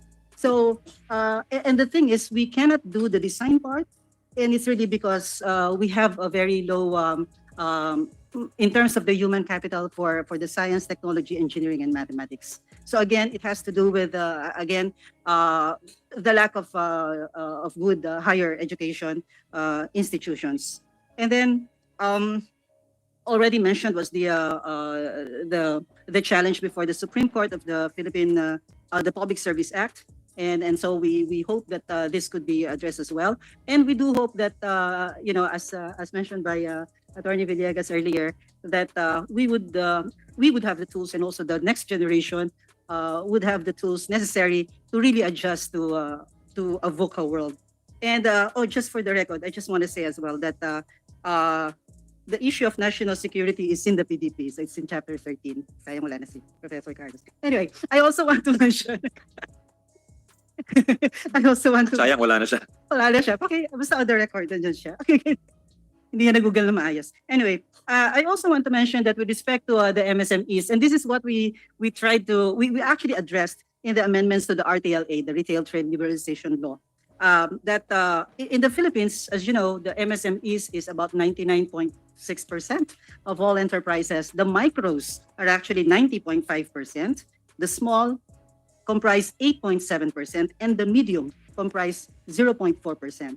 And we think that the medium type of enterprises are really necessary for there to be, good competition. They're the ones that can really, present, that can scale up and present that challenge to the large ones, so that they don't have that dominant power. At the same time, that they can actually have more of the backward linkage coming from the micro and the small. When COVID COVID, we had COVID, and what happened was the total number of enterprises to be fair, actually went up from what it was in 2019 all the way to 2022. But it was actually the micro enterprises that increased. The small enterprises declined by 11%, and then the medium scale enterprises declined by 9%. And that is why in the amended RTLA, we made sure that the threshold actually does not include the medium, so that we can allow foreign investments into the medium scale enterprises, because this is what we think will is something that that could lend dynamism to our enterprises. I think that is yeah, I'll stop there so that the other members of the executive can also discuss. Thank you, Mr. Chair. Thank you. Mr. Chair. A lot of good points there. I'd just like to, sorry, with your indulgence, Senator Risa, just we'll ask for more information on the smile curve and on the what your point about the medium, just to clarify, just some clarifications. I'll have my staff do it to you, not to take up the time of the subcommittee. Senator Risa. Salamat, Sir. Just one quick follow-up question at this point. Dahil binanggit po ni Yusek Rosemary yung Philippine Development Plan. Tama po ba na sa Philippine Development Plan 2023 to 2028, wala namang pagbanggit na kailangang amyendahan yung konstitusyon? Tama po na wala. And that's really because, we have to, kumbaga yun yung constraint namin. It's an initial condition. It's an initial condition. Initial condition. But in any case, for me, it was just a question of fact. So salamat dun sa confirmation na nung binubuo ng NEDA, ng National Economic Development Authority, ang Philippine Development Plan, binubuo ng buong administrasyon kasi ang chair ng NEDA ay si Presidente mismo, to bring our country from where we are now, economically development-wise, to yung vision nila by 2028, 6 years, na makamit yung development targets natin, makamit yung pati yung sustainable development goals, sa dinami-dami ng kinonsider dyan na pangangailangan, problema at potensyal at mga targets talaga, hindi talaga nakita na kakailanganin yung charter change. So I just like to make that of record, Mr. Chair. Salamat po. Thank you, Senator Risa. You're done, no, Yusek? How about Yusek? Uy, is anything to add? Wala na po. Okay. DOF, Yusek Agavin. Sir. Good afternoon, Chair, members of the Honorable Commission. First of all, my principal, Secretary Recto, sends his apologies for as he will not be able to make it to today's meetings. But we've had an opportunity to discuss the matter at hand. And based on our discussion, Chair, his inputs will be, of course, we are echoing the position of the President to consider the economic provisions of the Constitution so that certain sectors of the economy are opened up. Second, as stated by the other speakers as well, the provisions restricting the ownership on mass media, advertising, education should be lifted as well. And third, we are cognizant of the laws passed recently by this Congress, opening up the certain economic activities, the Public Service Act, the Retail Trade Nationalization Act, and Foreign Investments Act. And while the discussion is going on with respect to whether the amendment should be done or not, we will be working hard to implement the provisions and to get as much investments as we can in the meantime. So that will be our statement, Chair, for this purpose. Thank you. Thank you, Yusek Agavin. But we would appreciate if you could, along the way, maybe furnish us more data-driven analysis, because you have all these people working for you to research these things. You've been doing it for some time now. Yes, so sir. from you, NEDA, DTI, and the other investment promotion agencies, we would appreciate some of that, because there are a lot of people who are really skeptical in the Senate whether this is the right move. And as you know, we require a 3/4 vote of all the senators. Yes, So that's a hurdle we must, a practical hurdle we have to overcome. Yes, Thank you. We actually have, Chair, except it's been cited already, we are the most restrictive in ASEAN based on OECD study, but that's a 2020 study. I wonder how we will rate considering the recent amendments done. That's one. Second, as stated as well by the other speakers, we are lagging behind our ASEAN peers when it comes to foreign investments. We are even behind Vietnam. Third, of course, we cannot pinpoint it exclusively. Our lagging behind in investments, we cannot pinpoint exclusively to the economic provisions. Again, there is the issue of power, which has been stated by the other speakers. red tape, and of course, governance principles. But we'll be glad to prepare a letter as well, citing those figures, Mr. Chair. We appreciate that. Thank you. Can I hear from, yeah, Senator Tolentino. Yusek Agabin. Are you the son of Professor Agabin? Yes, sir. Give my regards to your dad. We've been discussing the Philippine Constitution years and years ago. Will do, sir. Thank you. Please, also, he was my professor at the UP. Thank you. He was our dean, actually, in the College of Law. Thank you. DTI Yusek Rafaelita Aldaba, ma'am. I understand you have a presentation. Can we ask the committee secretariat? Hi, ma'am. Thank you, Mr. Chair, and good afternoon, everyone, and to the honorable members of the Senate Committee. Yes, we have a presentation, and the title of which is Services Liberalization, an Unfinished Agenda. There are four, next slide, please. There are four main highlights that I would like to share. Number one is the analytical framework, which we think is important to provide context in our discussions. It provides us an integrated approach to services liberalization, to growth and development.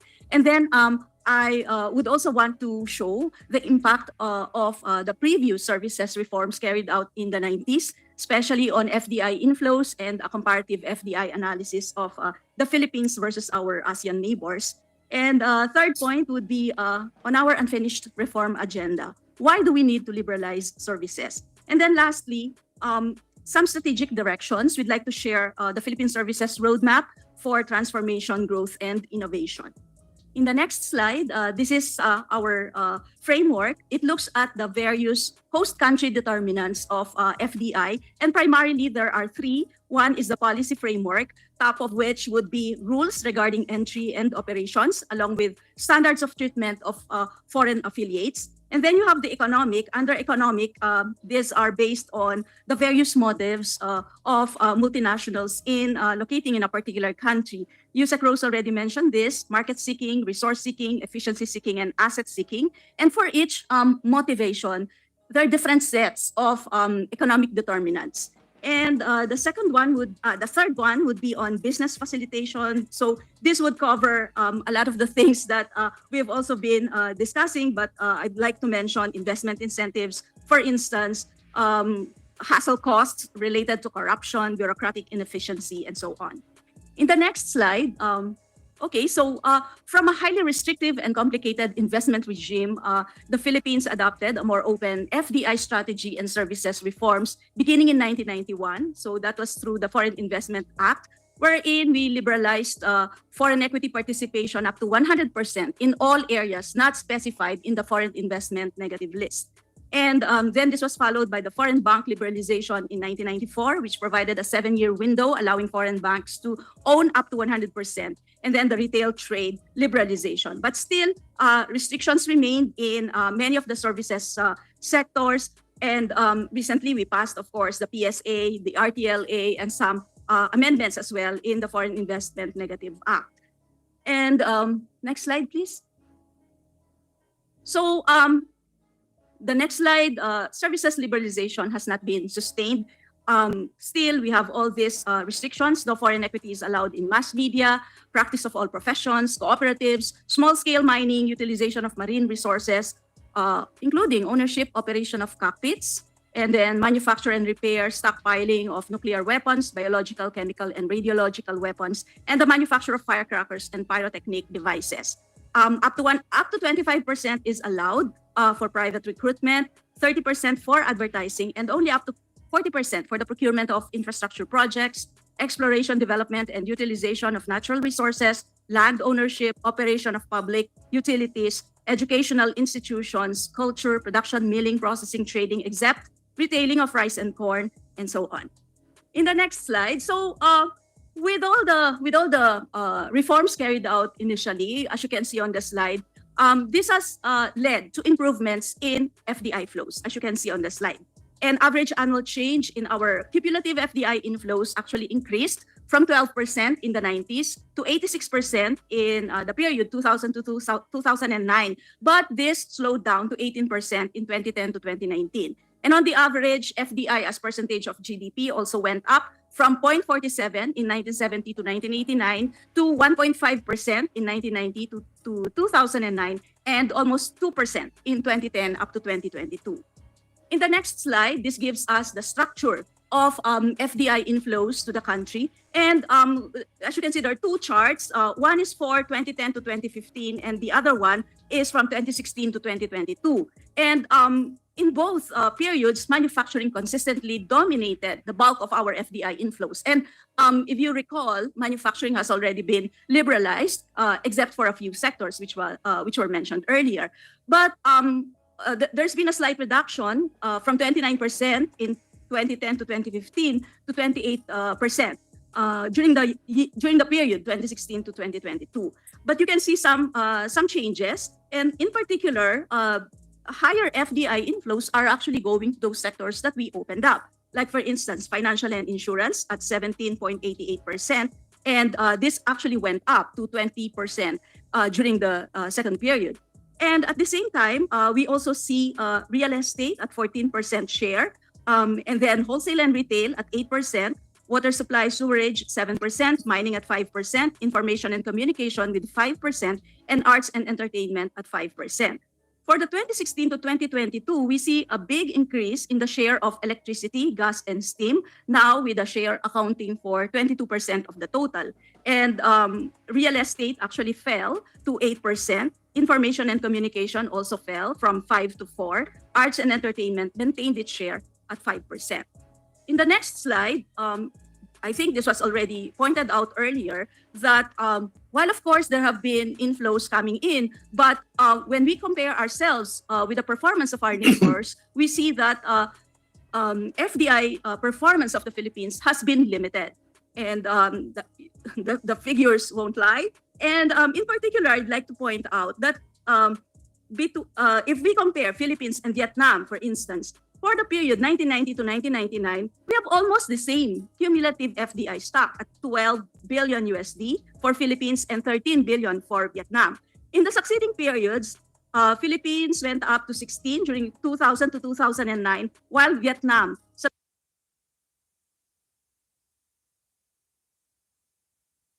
we should never forget that the other two parts are competition, which make us internationally competitive, and secondly, innovation.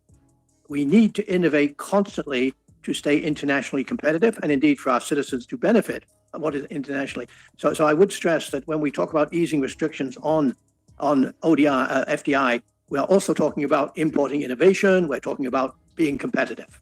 Thank you. Yes, thank you. And I would add to that, to our economic team, maybe we could plot the graphs of GDP per capita, because I think that's that rather than just the volume of foreign direct investment, it's the actual impact on incomes and maybe employment. If you have graphs that you could plot against the FDI and because you've said that Thailand and Malaysia and the Philippines are among the most restrictive in terms of foreign direct investment, but we're lagging behind those countries in terms of incomes. Vietnam is more open, but we're more aligned to them in terms of incomes. So there's somewhat of a disconnect there. I think we need to see more data to complete the picture. Like why is Malaysia much higher than us? Of course, the answer is probably we suspect it's because they have better and stronger and more competitive local industries. That's why we're pushing up for the top Pinoy. But I think we need the empirical data to support the assertions. We'd like to thank everyone who's patiently stayed with us for over 3 hours, and with the assurance that we are nearing the finish line. We have 4 more resource persons to hear from. Teresa, just the BOI, the PEZA, the DICT, and the SEC. So are they here? BOI, Governor Marjorie Samaniego. Ma'am, go ahead, please. Thank you, Mr. Chair. Good afternoon, honorable members of the Senate, and to our eminent guest. Mr. Chair, we echo what the USEC FITA has presented and stated, and of course what our Secretary has declared. Essentially, Mr. Chair, we are proposing as well for the amendment of the economic provisions of the Constitution, and the approach, Mr. Chairman, is similar to what was proposed under the resolution of both houses, entitled Resolution of Both Houses Proposing Amendments to Certain Economic Provisions of the 1987 Constitution. Thereby, this would not be a self-executing provision, but will require another enabling law for purposes of the opening up of the sector, Mr. Chairman. That would be all for now, Mr. Chair, and for the official position of the DTI, we'll just Respectfully submitted, Chair. Thank you. Thank you very much, Governor Samaniego. For PEZA, OIC Deputy Director General Jenny June Romero. Good afternoon. Thank you for waiting. Ma'am. Good afternoon, Mr. Chair, and to all the honorable members of this committee. And we thank you for inviting PEZA to this committee hearing. Your Honors, as an investment promotion agency, we are open. We are open and we support initiatives aimed at making our country the premier investment destination and improving our rank in investment attraction of foreign direct investments. And we also share the positions of DTI and BOI as being part of the DTI family. And we agree, Your Honors, that these initiatives must be well studied, well researched, not rushed. And also this has to be targeted so that they will just provide solutions to critical problems that is ailing our ability to attract foreign investments.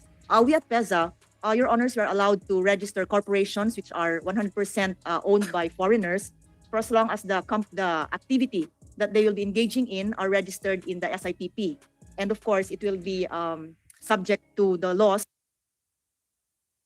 Security capacity and posturing of Kung wala to, of course, wala ang manufacturing sector na inaasahang magbibigay ng empleo sa mga mawawala ng trabaho sa sektor ng agrikultura na patuloy na gumagamit na ng mga makina. Alam na ng mga bansang gaya ng Vietnam, which we've been talking about a lot, na ang susi para pumasok ang foreign investors sa manufacturing sector ay ang supply ng mura, sapat at maasahang kuryente. So, given these so far, Yusek Rosemary, hindi kaya ang pag-amyenda sa EPIRA law ang dapat nating inaatupag sa halip na ang tsatsya? Any thought on that, ma'am? Yeah, Madam Chair, I have to beg your indulgence and we'll just get back to you. I'll ask my colleague to give his comment on that. Thank you. Your colleague, ma'am, meaning Director General Balisacan? Yeah, and Yusek Dokoy. Yusek Capuno. Senator, what was the question? We missed the question. I was just wrapping up that napaka-importante yung mga usaping kuryente. So, hindi kaya amyendahan na lang natin yung EPIRA sa halip na amyendahan ng konstitusyon. Maybe the Philippine Development Plan even had some points about that. Comments there from the resource persons? She said that the good Yusek said she would ask Director General Balisacan. Anything on the development plan regarding EPIRA? Or you take that as also as an initial condition? Yeah, please speak in the mic, Yusek Rose. It's in the legislative agenda. Meron mo doon? Yes. To amend the EPIRA. Okay. So we'll just ask for details maybe, Senator. Thank you, Chair. It's good to know that it's on the LEDA priority legislative agenda, at least probably 2 years before this whole idea of amending the Constitution came up. Chair, I think Yusek Fita is also raising her hand. Yes, of course. Yusek Fita, and anyone for that matter after her could offer a response. Go ahead, ma'am. Thank you, Mr. Chair and Senator Risa. Actually, I was raising my hand to go back to the PPA question that was raised by Senator Risa a while ago. But I believe as well that we need to review the EPIRA.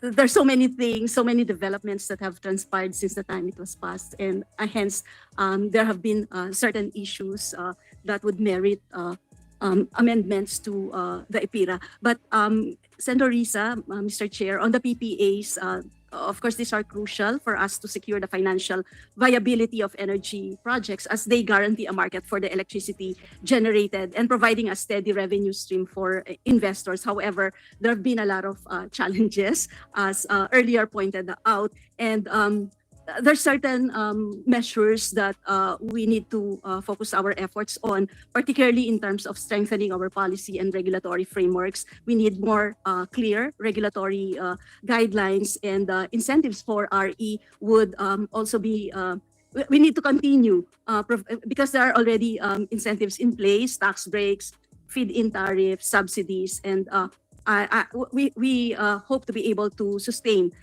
these incentives for RE and enhancing the financial models in order for us to address the risks. Some risk mitigation instruments would need to be developed, along with some certain flexible pricing structures that could be put in place, or for now probably they need to be studied in order for us to see how this could be implemented given our current context.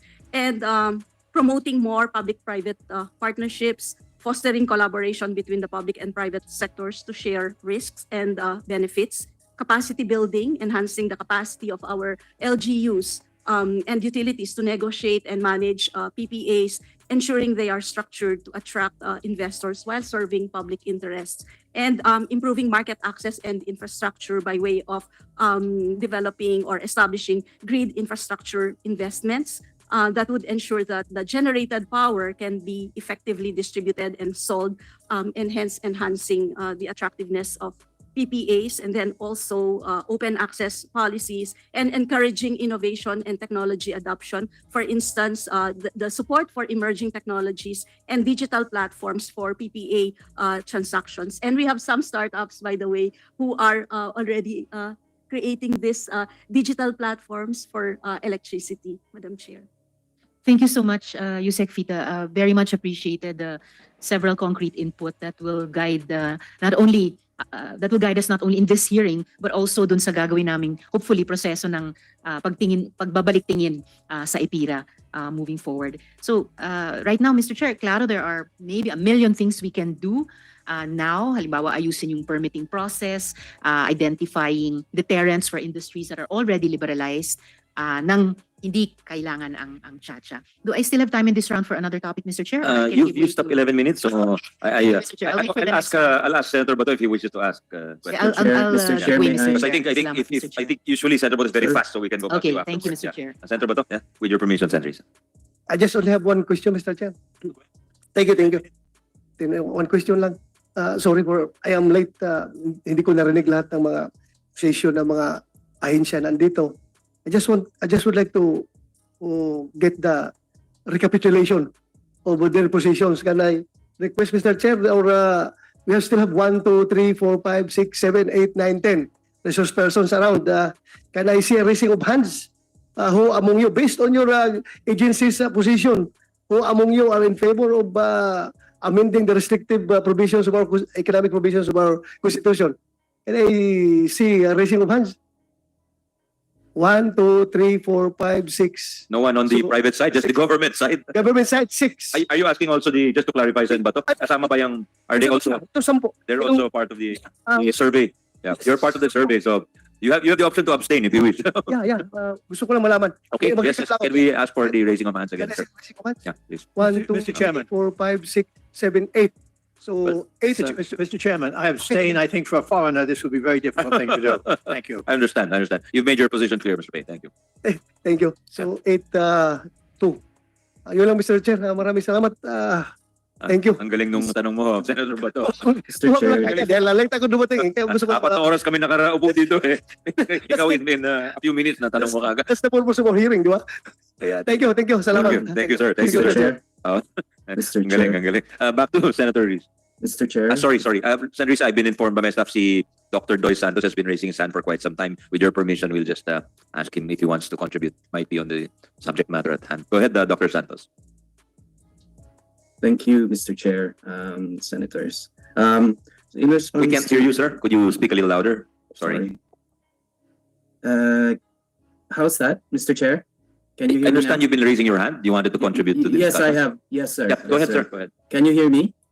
Can you hear me? Much better now. Much better. Okay. So in response to the Honorable Madam Senator's question, I'd like to share the emerging practices now from my state, where I'm based now in South Australia, where the power prices used to be the most expensive in the nation. It has now gone to the cheapest. And a lot of that has gotten to do with the fact that we made a transition into renewables earlier. And at one point, there was even a major blackout because the grid connection to Victoria was cut during a storm. And then Elon Musk came in, and there was an agreement to build batteries, so 100 megawatts. That's what he did in 90 days.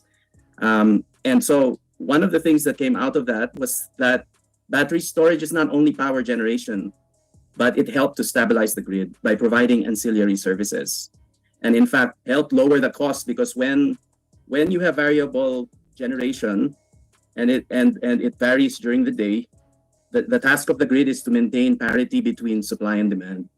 So the battery storage was thought to help in providing prevent blackouts by supplying energy. The utility derived from that 100 million investment was that it helped to stabilize the grid, because you're talking here about microseconds rather than minutes to balance the influx, and it has resulted in that lower power. And then the other thing is that microgrids. So earlier it was highlighted that a lot of the investments are off the grid. So in fact, as I mentioned earlier in my statement, that most of these projects are remote from the grid, but are actually closer to the consumer. So it can provide to households in the locality. But then if you're going to set up a microgrid, then you're no longer engaged in power generation. You are now engaged in power distribution. So these are the emerging, and then there are these platforms, as was mentioned earlier by the USEC. And then lastly, there's the ASEAN grid, where actually Australia, in my home state, they're producing solar commercials at the commercial scale to feed into Singapore through undersea cables via Indonesia. And so there is a plan by the ASEAN group of countries to connect ASEAN. So in fact, if you're talking about foreign power, that means that the power, when there's a deficit in the Philippines and there's cheaper power elsewhere, it could help meet our demand. But then you're talking that the power generators are completely foreign, right? But then, of course, there needs to be a connection. There needs to be a grid connection. And all this renewable, we are aiming for 50% renewable by 2035. If we have to wait for all those permitting and things like that, the 200 signatures or so that are needed, are we going to meet that target? Are we going to do it in a stable manner? Because flexibility is needed, but also stability. And so I submit, Mr. Chair, that the technical know-how, the capabilities, the innovation, for that to be diffused, it's all happening in the major centers of powerhouses of the world. For that to diffuse to the Philippines, we need to be more open. And so if we were to just simply amend the PSA Act and include grid distribution and transfer, how thin are we going to slice that provision? Because sooner or later, EVs will come into the picture. So then are you going to include public utility vehicles? How thin are you going to keep slicing that ham until there's no longer any ham left?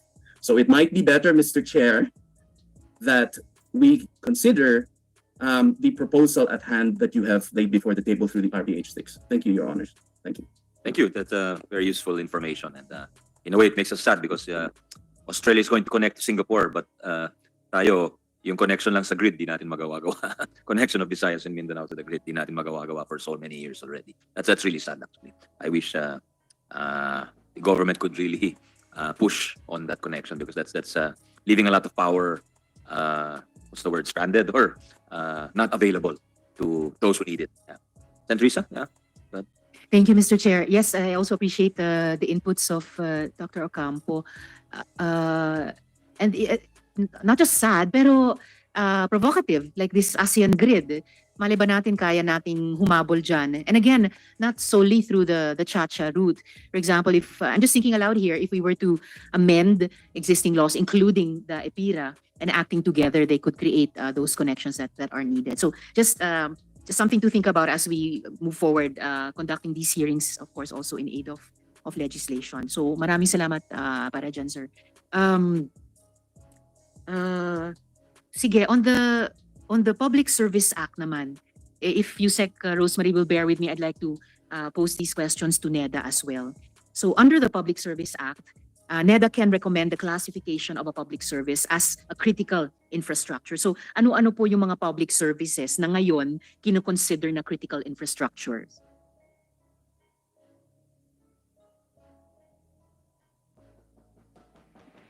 Yeah, Madam Chair. Right now we're just looking at it's the telecoms industry that is still identified in the law and in the IRR. We are actually requesting for a TA on this because we are supposed to come up also with a baseline survey, and so we are requesting for a TA from World Bank on which to base actually yung define ng ano yung gagawin ng public utilities. Thank you. So sa ngayon, prior the baseline survey, meron na ba kayong inirekomenda, I mean ang NEDA, na iba pang public services for classification as critical infrastructures? None yet, Madam Chair. Mr. Chair. Alright. Salamat, ma'am. I'm asking this also because kasama po ni dating Senator at ngayon Secretary Ralph Recto at ni dating Senador Kiko Pangilinan. Actually, kumontra po ako sa Public Service Act amendments dahil sa tingin ko yung telecommunications, airports at mga tren at riles dapat manatiling public utilities na hindi mapapasailalim sa kontrol ng dayuhan. Pero sa huli, so ipinasa ang RA 11659 para palawakin ang public services na pwedeng pasukin ng dayuhan. Pero pagkatapos ng maraming debate, nilinaw ng batas yung kakaibang pagtrato sa critical infrastructure na sa tingin ko po nararapat lang. So dito, bawal magmay-ari ang anumang entity na kontrolado o kumikilos para sa dayuhang gobyerno o foreign state-owned enterprise. And I remember that our good chair himself, Sen. Sonny, even interpolated the sponsor on this specific point. And if I remember correctly, and please correct me if I'm wrong, his concern then was on the law effectively allowing China to own and take control of Dito Telecom. But according to our good chair of that bill, now law, may additional safeguards sa telecoms industry dahil tinuturing nga itong critical infrastructure. So that ngayon, ang legislatura, so parehong sa Senado at saka sa House of Representatives, kinilala yung pangangailangang protektahan ang critical infrastructure. So sa RBH 6, sa tingin ng NEDA, tama po ba na wala nang ganitong distinction, wala nang ganitong proteksyon sa critical infrastructure? Actually, no. National security is really an issue that we should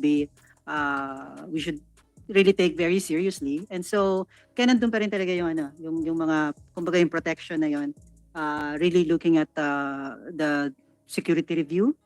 So that's part of it. Meron na actually guidelines para doon. All those other safeguards with respect to information, kukuha sila ng yung parang ISO na certification and all that. Thank you, Madam Chair. At ngayong lumalalim yung hidwaan sa pagitan ng mga bansa, mas nagiging konkreto yung mga banta sa cybersecurity natin. Di ba, mas mahalaga pa nga na protektahan yung national security natin? Yes, of course. But like I said, actually yung issue of cybersecurity, nandiyan talaga siya, no? Regardless of course, like you said, with the geopolitical tension, mas prominent siya. But just the same, we really need to beef up our capacity to guard against cyber attacks. Salamat, Yusek. So I think one thing that's affirmed to me dito sa recent exchange natin, kailangan explicit, even for those who support RBH 6, na merong pa ring pagkakaiba yung mga ituturing na critical infrastructure. Hindi sila kapareho lang ng iba na pwede lang buksan sa 100% foreign ownership dahil nga critical infrastructure sila. So isang halimbawa lang before I leave this topic. Napabalita na mayroon ng 3 prospective winning bidders yung 170.6 billion peso na IA privatization. Sa pagkakaalam ko, all of the 3 bidders have foreign partners based on existing cap on foreign equity ownership. Pero sa amended Public Service Act natin ay iniwan sa diskresyon ng Pangulo ng Pilipinas kung alin sa natitira pang public services ang itatalaga nito na critical infrastructure. So sa RBH 6 po ba, nakikita nyo ba na may plano na nating itodo bukas sa foreign ownership ang lahat at alisin na ang naiwang diskresyon sa Pangulo sa bagay na ito?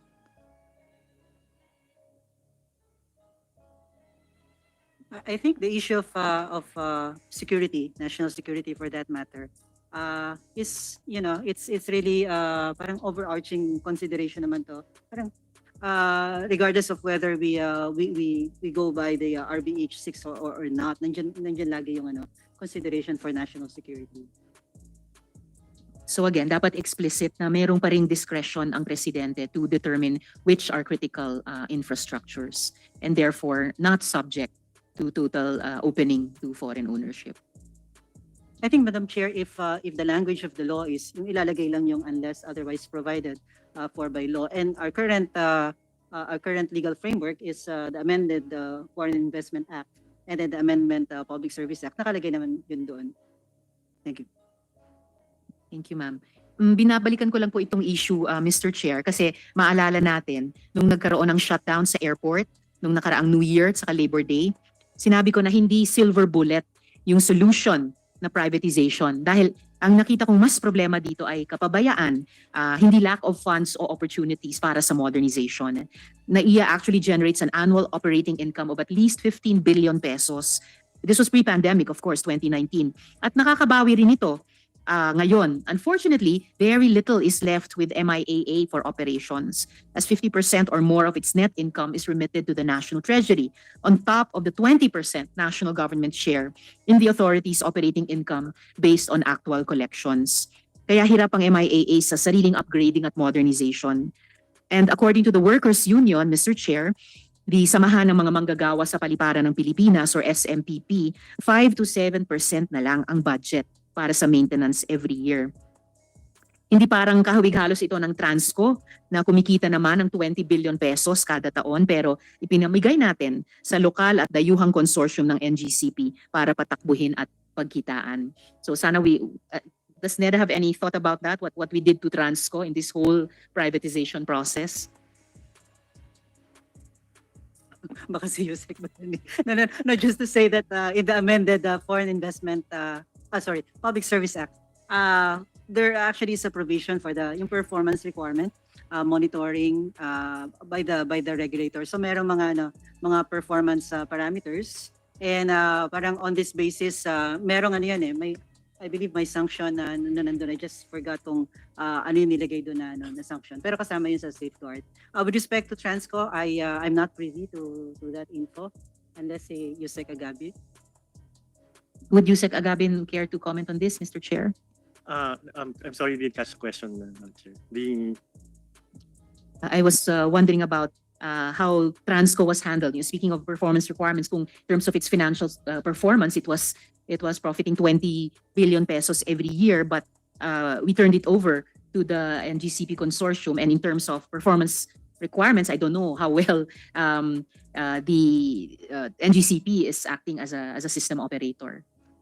I think there are some sectors, or there's some people who believe, based on hindsight, that maybe the national grid should not have been privatized.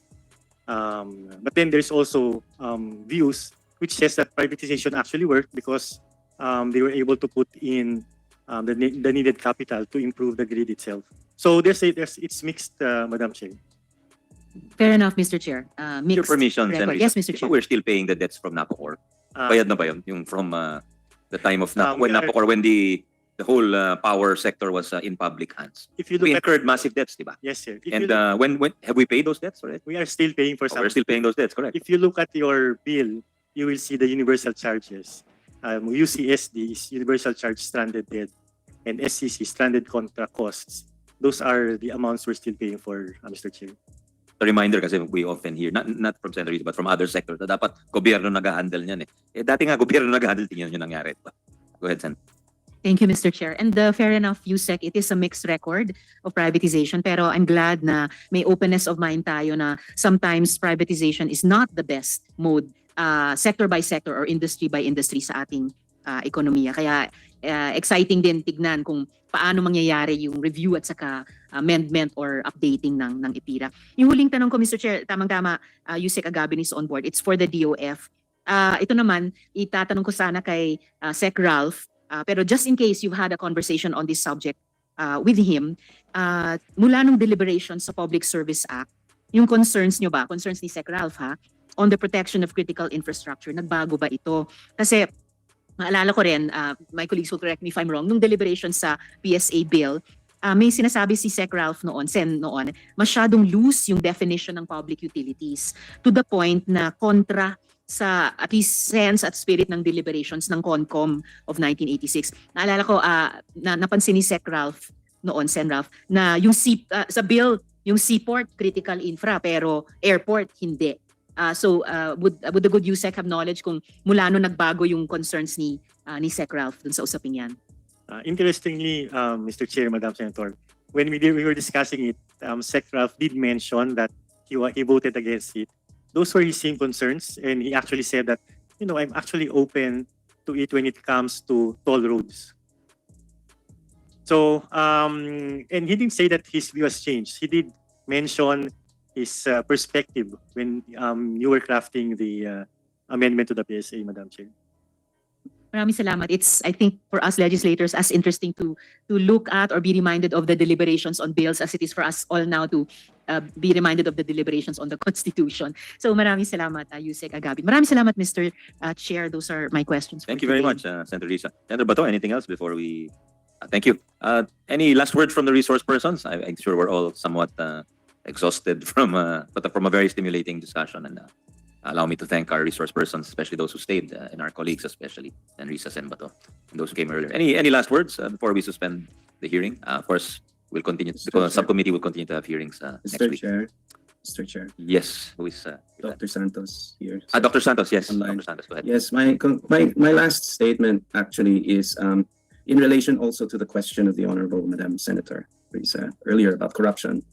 If we go back in time to our history, it was actually when we tried to be more preferential to domestic ownership in the 60s that growth slowed and corruption thrived. And in fact, that's what created the first boom bust cycle. And similarly in the 70s when we tried state ownership, state intervention, as I pointed out in my statement earlier, it became unsustainable and then FDI fell. So I know that some have spoken about, well, Dr. Carlos said, where's the empirical data? We don't just need to rely on charts and those statistics, but also our history. And collectively, our memories are very short.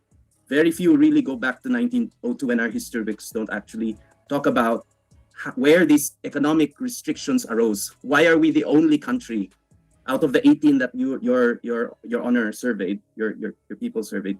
Why are we the only country with these? And it was, as I pointed out, a strange quirk in our history, in the origins of our country, which eventually you heard of path dependence. Sorry, Professor Fabella, my professor, will scold me for not mentioning this. We ended up following that ever since, and in fact expanding it. So my last statement is, if we want to truly enter a new phase, a new era, a new or bagong Pilipinas, the best way to signal it is to start to unwind the centuries-old pattern of being close to the world and restricting. Thank you, Your Honors. Thank you very much for your time. Appreciate it. Mr. Chair. Thank you, Dr. Santos. Senator Risa, then back to Mr. Peña. Thank you so much, Dr. Santos. And I apologize, Mr. Chair. I was addressing you earlier, and because I saw the nameplate of Attorney Ocampo across me, I actually called you Dr. Ocampo earlier. I apologize for that. And thank you so much for your inputs. Likes being called doctor. Salamat. Attorney Ocampo. Mr. Peña. Thank you, Mr. Chairman. I guess the only thing I would say is the world is changing very, very rapidly. The competition is increasing.